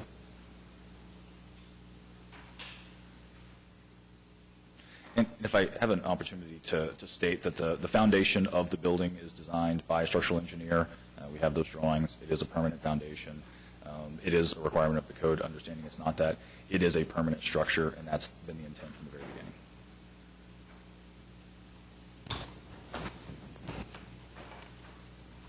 Any other questions? Well, my guess is, we're the design element of this, right? I just want to be very clear about that. So I guess in terms of the use, the noise, the lights, all of that stuff is not within the scope of our decision-making. Is that correct? You could determine that additional design needs to be done to mitigate the effects of light, noise on adjacent properties. But as I look at the previous actions that were recommended by this committee, it seems to me like they have gone quite a ways to try to mitigate whatever design concerns in that area you just mentioned. Yes, in my opinion, they have. They have not indicated additional lighting other than the string lights. They have not indicated that they will have TVs and amplifiers, so we can't review on something they might have. Those things have not been submitted for consideration. If they are added and if they are visible from the outside, then it would need to be covered under the CA. But right now, what's being applied for is the patio, the string lights, the Airstream, the fencing, the tree. I mean, that's what, we can't imagine and approve what might happen. We can only look at what we've been given to consider. Just on that note, I would have trouble assuming that they won't be meeting the noise ordinance, and that, and it also doesn't deny the neighbors and everyone around them from issuing citations should that be the case, but that's not something I would personally assume at this point. Well, my guess is if we approve this deal, that the parties are probably going to appeal this to somebody else that has the purview of making those kind of decisions. One of the things Eric said was that there's some very interesting architecture, and I think the words he used was some kind of a test of architectural excellence to create different designs for that area. And to me, we can argue about the Airstream, but I think it's a pretty cool deal myself, and I think they've gone a long way to try to screen that. As to the noise, the lights, and all that, I am absolutely sympathetic to the neighbors in the neighborhood about that. I'm just not sure this committee is the one to make that decision. So just speaking about the architectural compatibility of what's been presented compared to last month, I think they've made great strides in hearing the comments of this committee from the last review, as well as potentially some outside comments. The removal of the ramp from the front, the visibility and appearance of this building from the street, I think that was a fantastic move. I appreciate them removing that ramp and maintaining the existing quality of that street facade, the visibility from the street. In addition to that, the raising of the height of the fence, again, from the street, I believe is architecturally compatible. It is a commercial use, but there are residences directly to the north that have wood slat fences. So I think what's being proposed with regard to the fence is compatible with what is in the surrounding properties. So I have been a neighbor to a party animal for many years, and I have great sympathy for the neighbors. And I don't know, it's the deck is the issue. And I don't know why we couldn't just say, you've got to get rid of the deck. Because, I mean, maybe I can't say that. Why don't we require it to be enclosed? And that way you can have your restaurant and you can have your drinks and you can do it till 2 in the morning, but your neighbors won't hear it. I have concerns because I'm telling you, living next door to that is enough to make you raise your blood pressure. Well, and to address the deck concerns, an enclosure around that would be a dramatic increase in the square footage, requiring a significant impact on toilets and the dramatic change of that. That has not been discussed at any length or even proposed within the scope of work. Connie, to your point, that enclosing the patio, shrinking the patio, relocating the patio, all of those are design issues that the committee could find make it more or less compatible. And that's because we currently don't have any guidelines about patios or active exterior spaces. And that is what I'd recommend, is that we either cut the patio in half or remove it or require it to be enclosed, which I know would change your entire application. And one quick comment on the patio is, if there's an occupancy, irrelative of the size of the actual structure of the patio, the occupancy is code defined. It's IBC code defined. So it's not a negotiation that we've said we want to put in 167. It's a number that is derived from the code based on the allowable area there. So. But you could move the rear fence. You could install another fence that physically determined the occupancy area. Right? As long as we can maintain access to the far south exit, which is another required portion of that. John Davis for the applicant, for the business owners. And I've listened very intently, and I've not been before you guys on this issue before. I would agree with your very learned counsel. This committee has very limited what it can do. And until this point in time, and I thought one of my owners, Daniel, did a great job of presenting the spirit and the intent of what's there. If we're noisy, someone can file a complaint. If we violate the 50-50 rule on the ABLE, then we get shut down from that, okay? This is a transition area. If you go through the whole neighborhood, just a block southwest, there is just a bar, okay? If you look at things that are there, part of what is requested, what's part of what's looking for, part of what the city's trying to do is create circulation in this area and the blending and the circulation and the transition. And while I have sympathy for, I don't remember the bar or wherever that you live by, this is a restaurant. This is no different than going to Pearl's and sitting on the deck. This is no different than, and people have talked about this Airstream trailer until I'm kind of beginning to wonder why. You know, if you just go 4, 5, 6 blocks to the east on 2nd Street, there's a whole restaurant made out of shipping containers, okay? If you literally stand and look out the front door of this property and look across the street to the north, someone, I don't know who it is, I forgot who it is, there's a shipping container right on their driveway as a permanent structure, I'm assuming, for storage. So whether it's a shipping container, whether it's an Airstream trailer, this building was the union hall for the electricians, okay, back in the 50s and 60s. The Airstream trailer is actually the perfect enhancement to it. The menu, and I've talked to them about it, and while this is not before us, what the menu is, it's a niche menu that would be representative of what a union employee would have eaten, would have taken in his lunchbox. This is a restaurant. This is not a bar. Nobody's talked about TVs. There's been no application for bands. I mean, there is so much speculation here. And while I appreciate the years of experience of learned counsel, Mr. Groves, I don't appreciate getting his 3-ring binder 5 minutes before I get up to speak. We've been open. We have met every requirement that staff has asked us to do. We have met most every requirement that the neighbors have asked us to do, but this is more about a land grab and people wanting to go down and build houses because it's cool and avant-garde. I like that, but that doesn't create circulation. This restaurant with an outdoor patio, an outdoor eating establishment, an Airstream trailer that is truly vintage to the era really creates what the city's looking for.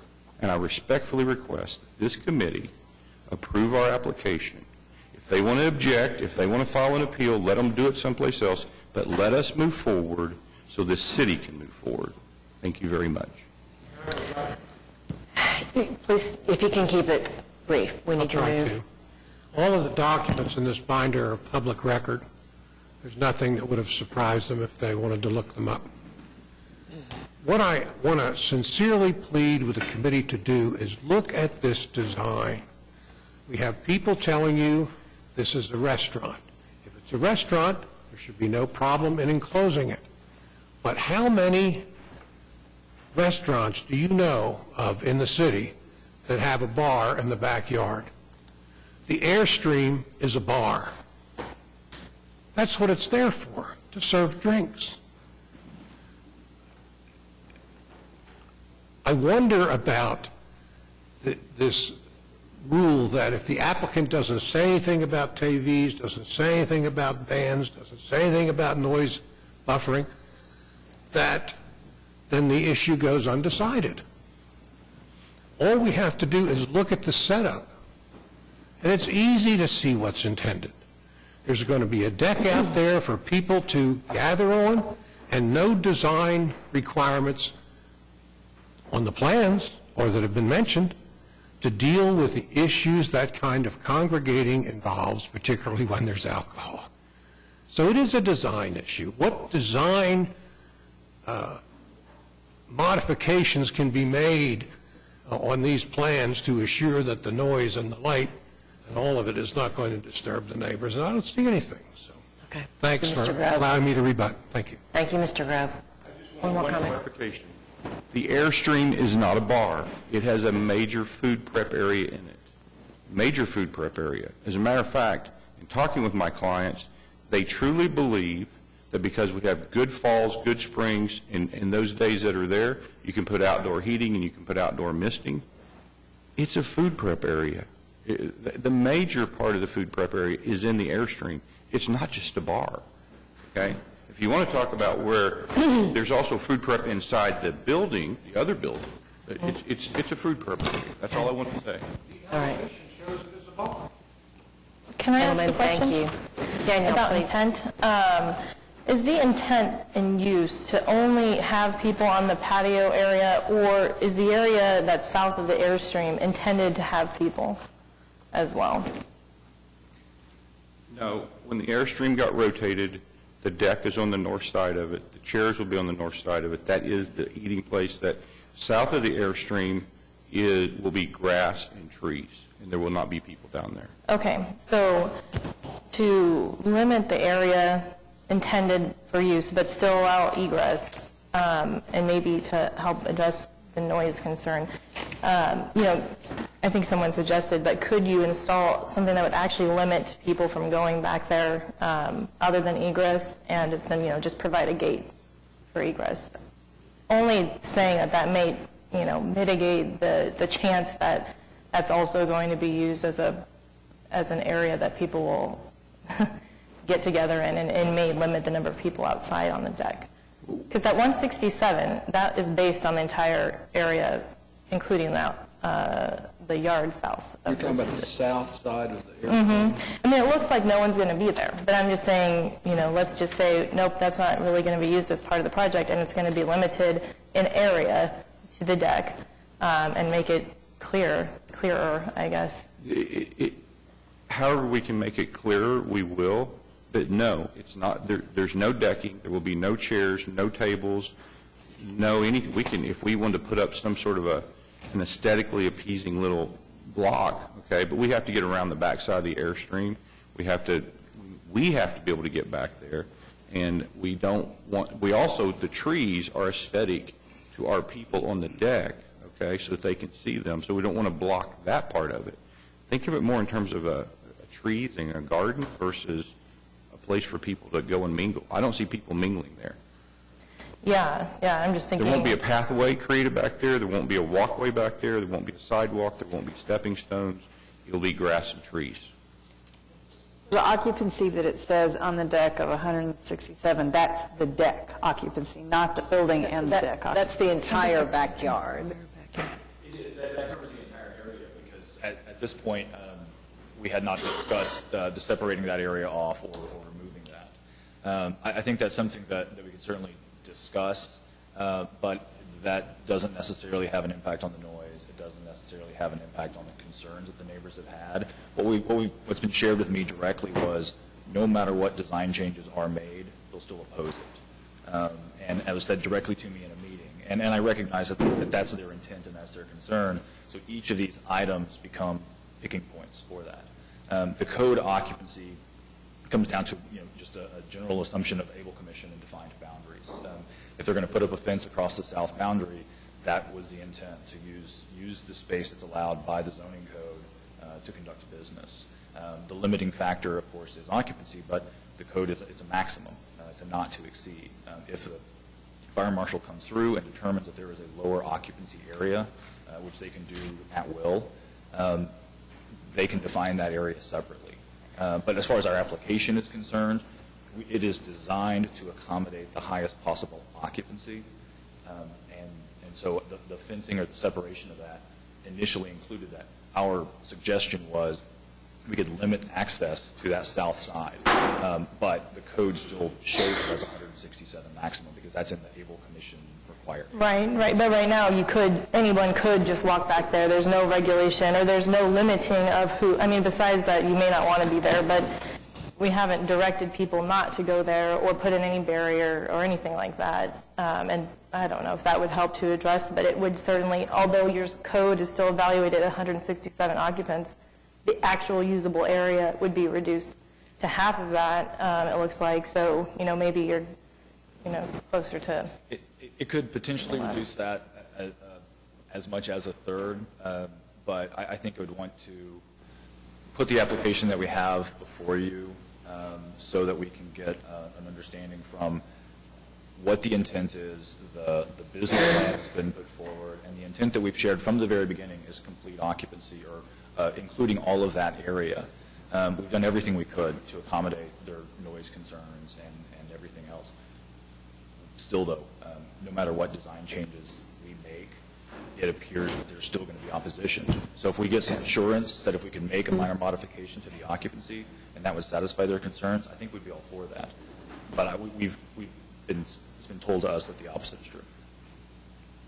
Whether there's one person back there or 180 people back there, noise is noise. And if the issue with them is noise, there are plenty of laws on the books that this committee doesn't even need to think about to stop us from having noise or light pollution or any other things that are out there from that standpoint.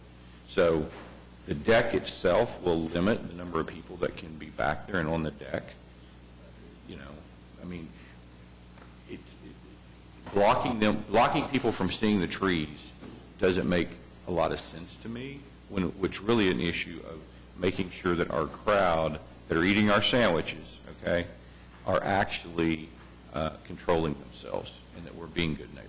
So, well, if you did something like that, there's unlimited ways and solutions that you could provide a barrier that does not provide a visual barrier to the whole landscape that you're providing to the guests. So I still think you could do that if the intent wasn't to actually utilize that space to the south. But it sounds like really the intent may be that it is used, and that. No, the intent is not that it's going to be used, because we turned the trailer and we shrunk down the deck. I think what Mark, the architect, was simply saying was we have an application out there, and part of how much space, the numbers that can go on that deck, correct me if I'm wrong, Mark, but I think has more to do with what the fire marshal's going to say versus what we're going to actually be able to come up with. Now, Mark may be able to give you a calculation, but when we turned the Airstream, and when we shrunk the deck, that was one more accommodation that we were trying to give our neighbors that, yes, we want to be a good neighbor, yes, we are a restaurant, you know. I mean, I think the Airstream's cool. I think aesthetically it blends in with the neighborhood probably better than some of the current housing that's built there that doesn't really look historically era significant. But that's just my personal opinion. Okay. You know, ask this committee to approve it. Okay, thank you. We need to... Quick, because, I mean, there's been talks about, you know, shrinking that down, and they made it sound like we're just opposing everything. That's not true. I've told them many times that if they'll shrink this down, my fear is you're rated for 167, you still give them access there, people are going to go back there and smoke, you haven't cut it off. I mean, that was our whole basis of our meeting, and they're acting like it wasn't the case. Our basis is, yes, if they violate the noise ordinance, we have ramifications for that. But as Betsy said last time, there are also ways you can design to where you don't have to end up, hopefully don't have to end up taking those ramifications, limiting their outside occupancy. They told us directly. We offered a solution. Hey, you know, let's shrink this down. He said, there's no way by design that we can shrink it down and get less people out there. Okay. That was what Mark told us. They show seating for 20 people for 167-person occupancy. There are ways within design to limit the people to the scope that they're trying to do. Okay. And there are ways that that will reduce noise. Thank you. I have a question for Mark. I'd like to answer her question real quick. Your question, I don't think, was answered about the occupancy. We asked them, would you limit the occupancy? They said, no. We said, would you limit it to 20? Would you limit it to 50? No. It's going to be approved for 167. And I'm reading from my notes I took at that meeting with them. So when he said we had no concern, that was incorrect. Hope that answers your question. Thank you, Mr. Deba. I have a question for Mr. Seibold. Have you considered in an effort, it does concern me that this whole backyard is a huge amount of square footage of the property. It's actually equal to the deck and surrounding area itself. And it's hidden from view, which from a design perspective is a little bit of a black hole to me. Have you considered doing something more inclusive with that deck, such as turning it into some kind of enclosure and making it more of a courtyard from a design perspective to make it more contained? Because the fencing on each side is relatively close, it's a fairly small space. It feels like it's an enclosed space on the backside. Of course, obviously, it's not open to air. We looked at a couple of design options, but ultimately, as we rotated it and created an enclosed, essentially, with walls on the north side, the fencing on the east and the west side, and the Airstream on the south side, any additional structure just sort of prohibits access across that area and encloses it in a way that's not functionally helpful to that. We looked at a number of design options, but ultimately the simplicity of the design is part of it. The building is a modern building. It is intended to kind of be an open patio area. I don't know if the addition of, you're talking like a trellis or awnings or something above that. A courtyard would be any number of, I'm not trying to design your project, but any number of things, including a more enclosed wall. It could include, it could have some kind of a trellis or arbor structure. Yeah, I would think anything short of putting a roof over this area would really, you'd have the same issues. It would just be a smaller footprint. I would like to ask, to Danielle's point, would the applicant be open to providing a physical barrier at the line of the Airstream that still allows for service to the back of the Airstream as well as emergency egress? If you could you give us 5 minutes to discuss this point with my client outside? Thank you very much. We'll be back in a moment. We're having a rather long meeting, and so I'm just going to have us take a very, very short recess, 5 minutes, no longer, and we'll allow everybody to come back.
Thank you so much for that opportunity to give me a chance to confer with my client. We would like to propose a change, and giving the suggestions, and if it appeases the concerns of the neighbors and allows this project to move forward, we are more than happy to install a safety barrier fence limiting occupancy from the far southwest corner of the access ramp, that is the service area, to the east property line, and then continuing that line to the west along that same plane. So it's the south side of the ramp.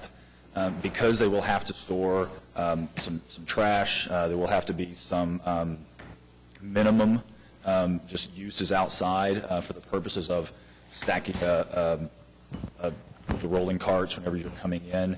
We need to maintain access east and west, so we're proposing a fence that reaches the west property line to the east property line across the south edge of that. It reduces the occupancy by a little more than a third by my rough calculation, and they would be signed in such a way that would provide emergency access to the south part of the property, signed in a way that says employees only, emergency egress only, whatever is required by the fire department, to make sure that it's known that that is not to be occupied space. This will, of course, be reflected in the Able Commission plans, will additionally reduce occupancy, but our hope with this design change, based on your recommendation and suggestion, we hope that this satisfies your concerns and those of the neighbors. Just to be clear, can you just verify that this is what you're proposing? This blue dotted line? Yep, that's it. Okay. Danielle, would you mind passing that down so we can, I'll see it.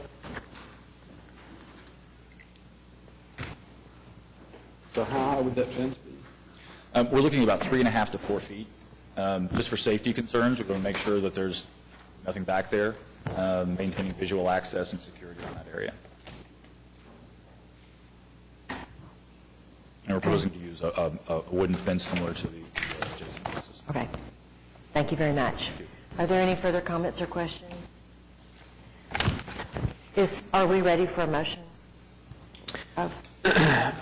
I move to approve the application on the basis that the project complies with the regulations and guidelines of the Downtown Design District zoning ordinance as referenced in Section C and D of the staff report, with the two following conditions. A, the Airstream trailer be installed on a permanent foundation and wheels removed. And B, a physical barrier be installed at the south side of the ramp on the south side of the Airstream while still allowing for egress, emergency egress. Second. All in favor? Aye. Aye. Any opposed? Same sign. The motion passes. And do we, no, we do not need a recommendation. Your project is approved.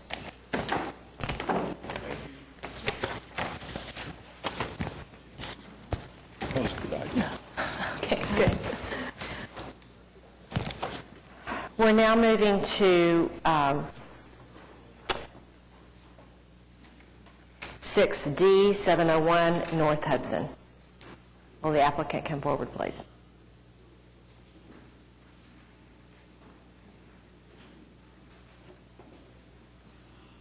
Good morning, or afternoon maybe. My name's Jeremy Gardner, 401 Northwest 23rd Street. I can't talk and write at the same time. I will try to make this as brief as possible.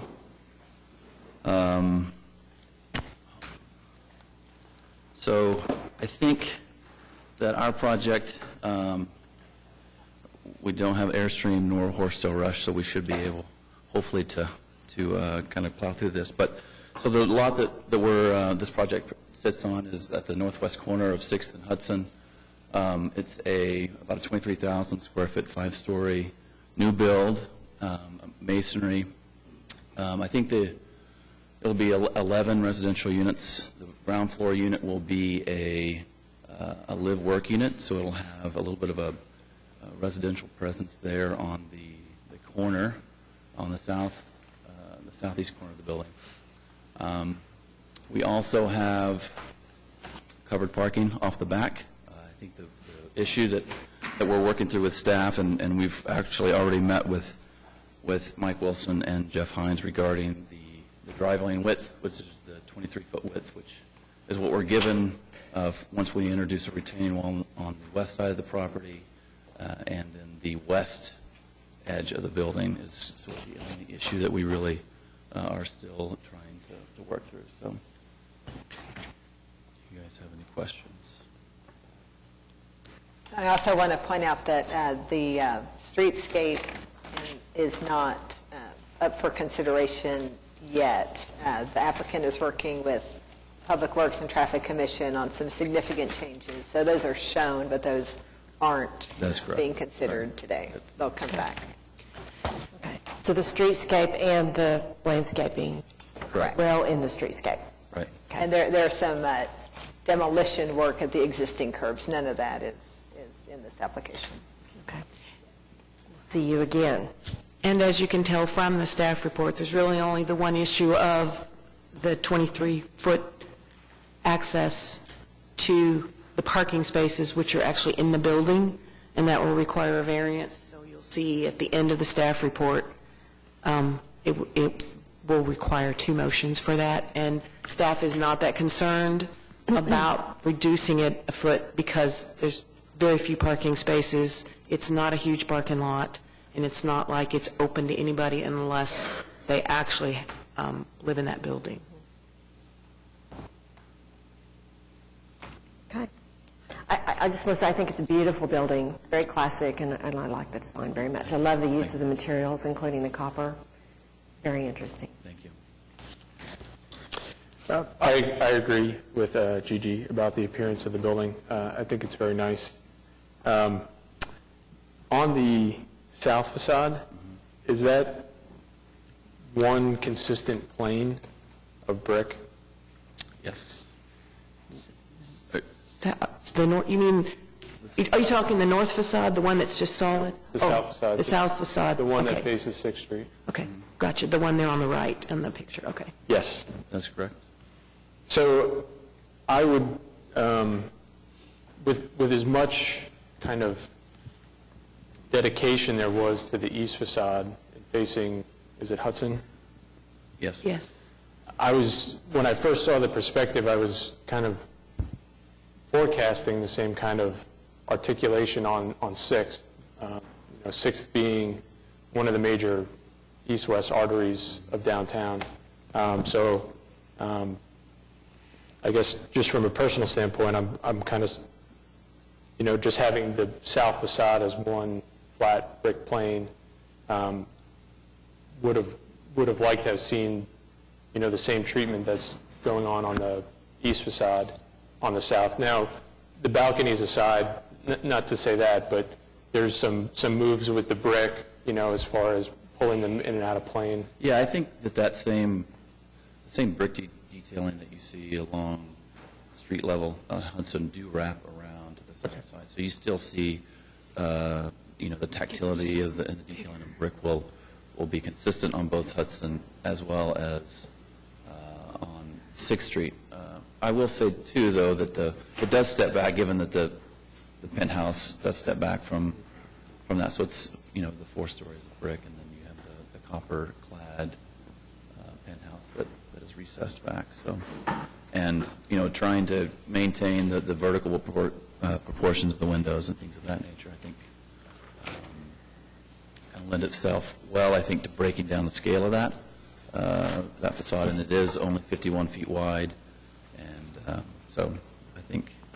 Is that brick detailing, it's really clear on the rendering? It looks like the horizontal banding of sorts? Is that correct? There's some corbelling that we're doing that are... At the top, isn't it?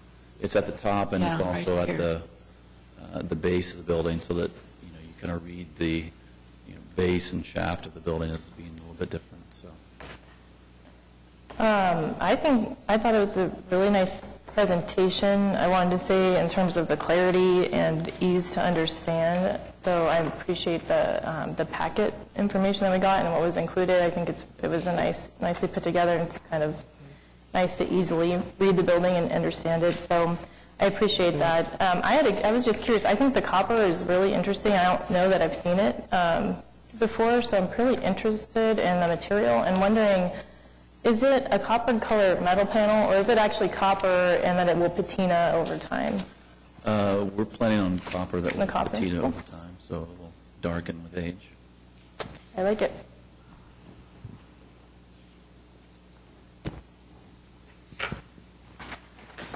Any other comments? Any comments from the gallery? Are we ready for a motion, and then we'll need a recommendation to the Board of Adjustments? I move to approve the application on the basis that the project complies with the regulations and guidelines of the Downtown Design District zoning ordinance as referenced in Section C and D of the staff report, with the condition that the applicant receives a variance from the minimum drive aisle width. Second. We have a Bates-Ainsworth motion. All in favor? Aye. Any opposed? Same sign. The motion passes. I also move to provide a recommendation of approval to the Board of Adjustment for a variance from the minimum drive aisle width. Second. And we have Bates-Ainsworth. All in favor? Aye. Any opposed? Same sign. Motion passes. Thank you very much. Your project's approved. Very beautiful.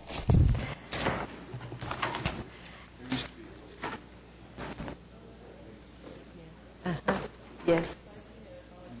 Yeah, long time. Very, very cute house. Okay.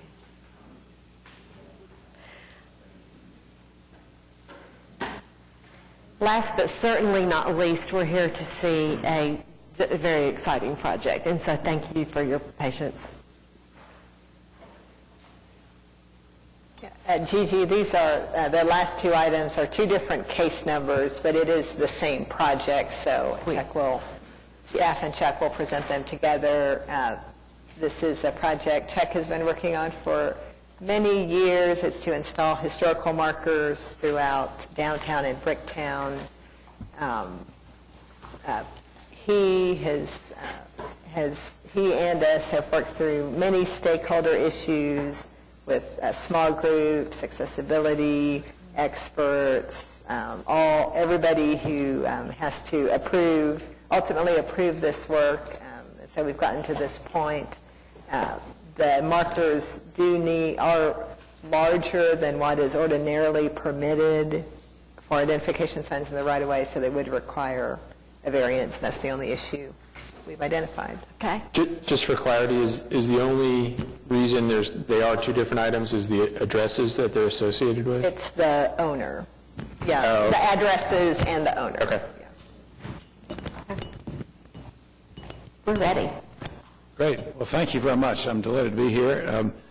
This has been a process, as Lisa has described it, that's been going on for some time. I think we've been learning as we've gone who all the stakeholders are in downtown and who has opinions about putting things near their property.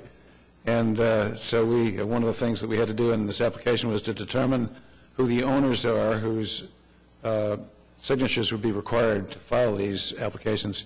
And so you have some that have private owners adjacent to the location of the markers, and you have some that are city owners that are adjacent to the markers.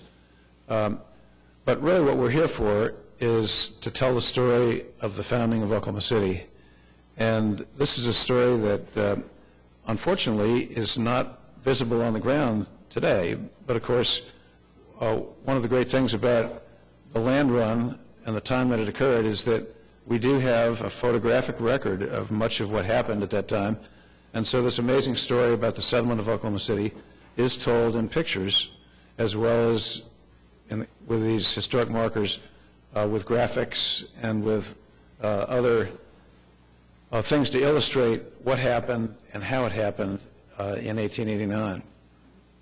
The plan is to have 28 of these markers scattered in strategic locations downtown that correspond to specific events that occurred in those locations.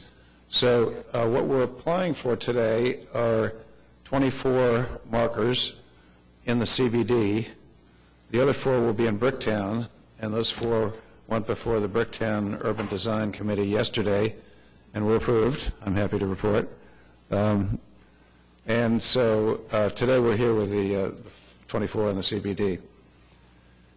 These markers are really intended to bring these stories alive. These 28 stories is what they are, will be told on markers that measure 3 feet by 2 feet, 6 square feet total. That's why we need a variance. The stories, from a practical standpoint, are limited by the size and by our desire to tell the story in 150 words. And really, what someone will encounter when they come up to each of these markers is some photographs, a headline on each one, maybe a subhead, and about 150 words telling the story that that marker has to report on. And telling a historical story in 150 words, I want you to know, is a real challenge. And so we worked very hard to figure out, how to compress it to a size that will interest people, will tell enough of the story that it will set a hook, and then they'll be able to move on to other stories that, that tell the extended story of how this land came to be available in the first place, how it was opened for a land run, who came in the land run, how they operated without laws, how they learned to get along, how some of them didn't get along, and yet how, in spite of the chaos of that time, a city emerged. And it's a fascinating story. I could go on and on about specific stories and about particulars of these individual markers, but let me say that I've brought 2 examples that happen to be stories that will be located physically in Bricktown, but all 28 of the markers will be this size. They'll be this high off the ground. They will look approximately like this. The same graphic elements will exist in all of them. There will be a map in the corner that shows where you are and where the other ones are in relation to where you are, so that you can find your way from one to another. For the most part, at any one marker, you'll be able to see another marker, so that as people encounter these, if they're intrigued by what they see, they'll say, oh my gosh, there's one over there too, I want to go see that. Or perhaps they'll say, you know what I just saw downtown, you need to go look at it. Or they may say, I want to see all 28 of these, and just plan to spend the time that it takes to wander from one to another. I don't think we know how all these are going to be encountered, but the most important thing is that we want the story to be there on the ground, so that when you're standing, for the most part these are in amenity zones between the curb and the sidewalk, you're looking at a picture on the marker, and you look across the street, and that's where you are. So one of my favorites is in front of Continental Resources, where there's a picture on the marker of a voting booth where on May 1st, 1889, they elected their first mayor. And today, of course, it's the Chase Tower, or the Cotter Tower, a 34-story office building. But at that time, it was a little one-story wooden structure where they elected the mayor. So there's some fascinating stories. I'm very excited about the fact that we're nearing the finish line in the approval process, but I'm happy to answer any questions you have, and it's a project I'm very much in love with. I just want to say how much I enjoyed reading all the packet, our full packet, of course, with in large format photos of all the boards, and how much I very much enjoyed it, and look forward to seeing it. So my only question is, when do you anticipate completion? Well, we still have some approvals to complete, but and I will say that I think maybe you've seen it. There's a list of all of the different agencies and boards that we've gone to so far. It's a long list. But if you decide to approve it or recommend it, then we will still go to the Board of Adjustment, and then we'll be applying for revocable permits to allow each of these to sit in the location that we've identified, at which point we'll go to City Council. So if we can get all of that done in the November, December time frame, then we're ready to order markers and stands, and hopefully we'll be under construction in the spring of 2017. Very good. Sorry, go ahead, Chuck. I just had one question, and that was about if accessibility was considered in designing these. We had an accessibility expert, I would say, I guess, come in and kind of, educate us. And so when I see this, it was actually one of the first things that came to mind was, one, the placement was just, most of them seem like they're right on a sidewalk, so they'll be accessible to those who are not, maybe in a wheelchair, but also visually impaired, like if you guys discussed, text sizing or Braille or anything like that in the science design. Yes.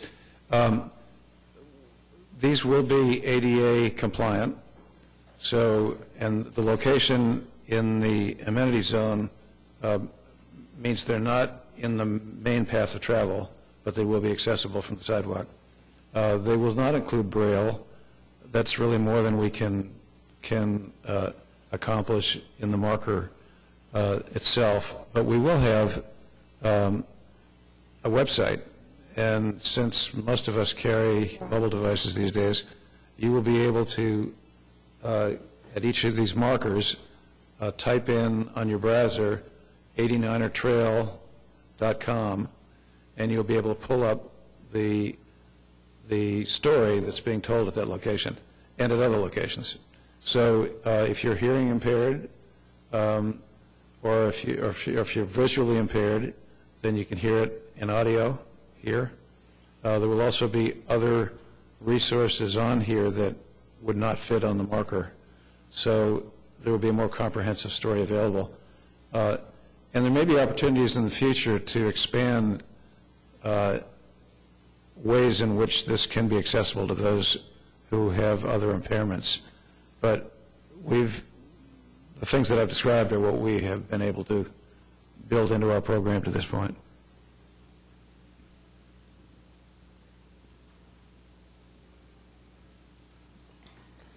Okay. Any other comments? I think it's a great project. I also enjoyed learning quite a bit about Oklahoma City, not being from here. So, I feel people who are visiting the city from outside or potentially have the most to gain from markers like this. And I think their strength is really in their locations, in putting them out where anybody can access them and strategically locate them relative to the story that they're telling and making that connection with the actual place. So, congrats. Well, I'd just like to thank you, Chuck, for your tenacity and stepping up to the plate every way to do this. I think it's a great addition to the city. Thank you. Thanks. So I'd like to make a motion to approve this application on the basis that the project meets the regulations and guidelines of the Bricktown Core. This is not Bricktown. Downtown Core Development Zone, reference section C and D, and that the applicant obtains a variance from the board. Is that a separate motion? Go ahead. Keep going. Yeah, the Variance from the Board of Adjustment from the area standard for the identification of signs on the public right-of-way. Second. Okay, so we have that was on item 6E, which is the first submission. There's two submittals. So we have a motion and a second. We have an Ainsworth Bates motion and second. All in favor? Aye. Any opposed? Same sign. And now we need a motion for the Board of Adjustments. Would you do that again? Yeah, I think I need to make a motion. If we don't make a motion for the Board of Adjustment, I do that. Okay. So same motion for the other one. Okay. So we have item 6F, and we have a motion. Do we have a second? Second. We have an Ainsworth Bates motion and second. All in favor? Aye. Any opposed? Same sign. Your I've got two more motions. right? Or is Yes, it- we still need the motion. So on, Board of Adjustment. on 6E, well, it's, yeah. Separately. It's kind of two. On 6E, I would move to provide a recommendation of approval to the Board of Adjustment for a variance from the area standard for identification signs on the public right-of-way. A second? Second. That's Bates. Ainsworth, all in favor? Aye. Any opposed, same sign? And then on item Pass. 6F, I would move to provide a recommendation of approval to the Board of Adjustment for a variance from the area standard for identification signs on public right-of-way. Second. That is Bates. Ainsworth, all in favor? Aye. Any opposed? Motion's passed. Congratulations and thank you. It's been a labor of love. Thank you for this. Well, thank you very much. Yeah, Really it's a huge appreciate it. gift to our city. It's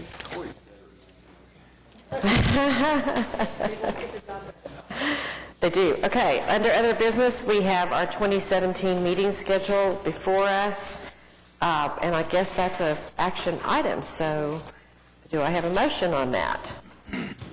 Move to approve the 2017 meeting schedule. Second?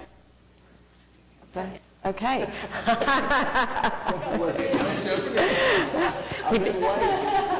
She beat him to the punch. Okay, so that's a Bates Terrio motion.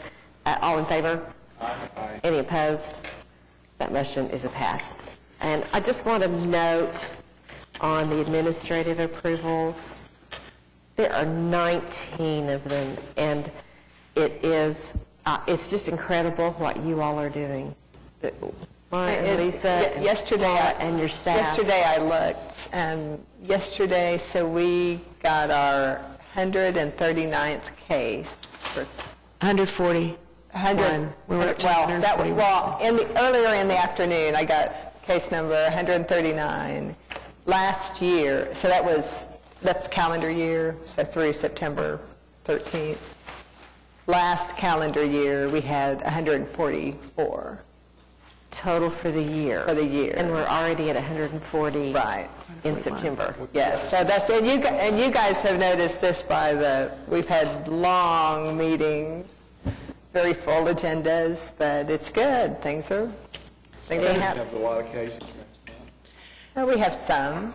It increased Tuesday, which was the deadline day, so, yes. And then we had some that were continued to that, so, but I want to thank Lisa and Michael in our office, because they're still helping out in downtown, because there's just so many cases coming in. Amazing. I just want to thank you all for everything you do. It's amazing. Do we have comments from staff on the recent Board of Adjustment hearing? It says comments, so I didn't know if you wanted to. No, we just wanted to report out that I don't know to what extent anybody was following, but the 1122 North Broadway, the appeal hearing was heard, and at that meeting, the applicant and various stakeholders agreed to get together. They got together and modified the design of the balconies. Specifically, they added some brick pilasters, and that design was brought back to the Board of Adjustment, who sustained the appeal based on that redesign. So we captured that redesign in a certificate of approval so that any future revisions would be assessed off of that. So it's substantially what the committee saw last time. Okay, very good. With that, our next meeting is Thursday, October 20th. Looks like we have the full schedule, and I'll call the meeting adjourned.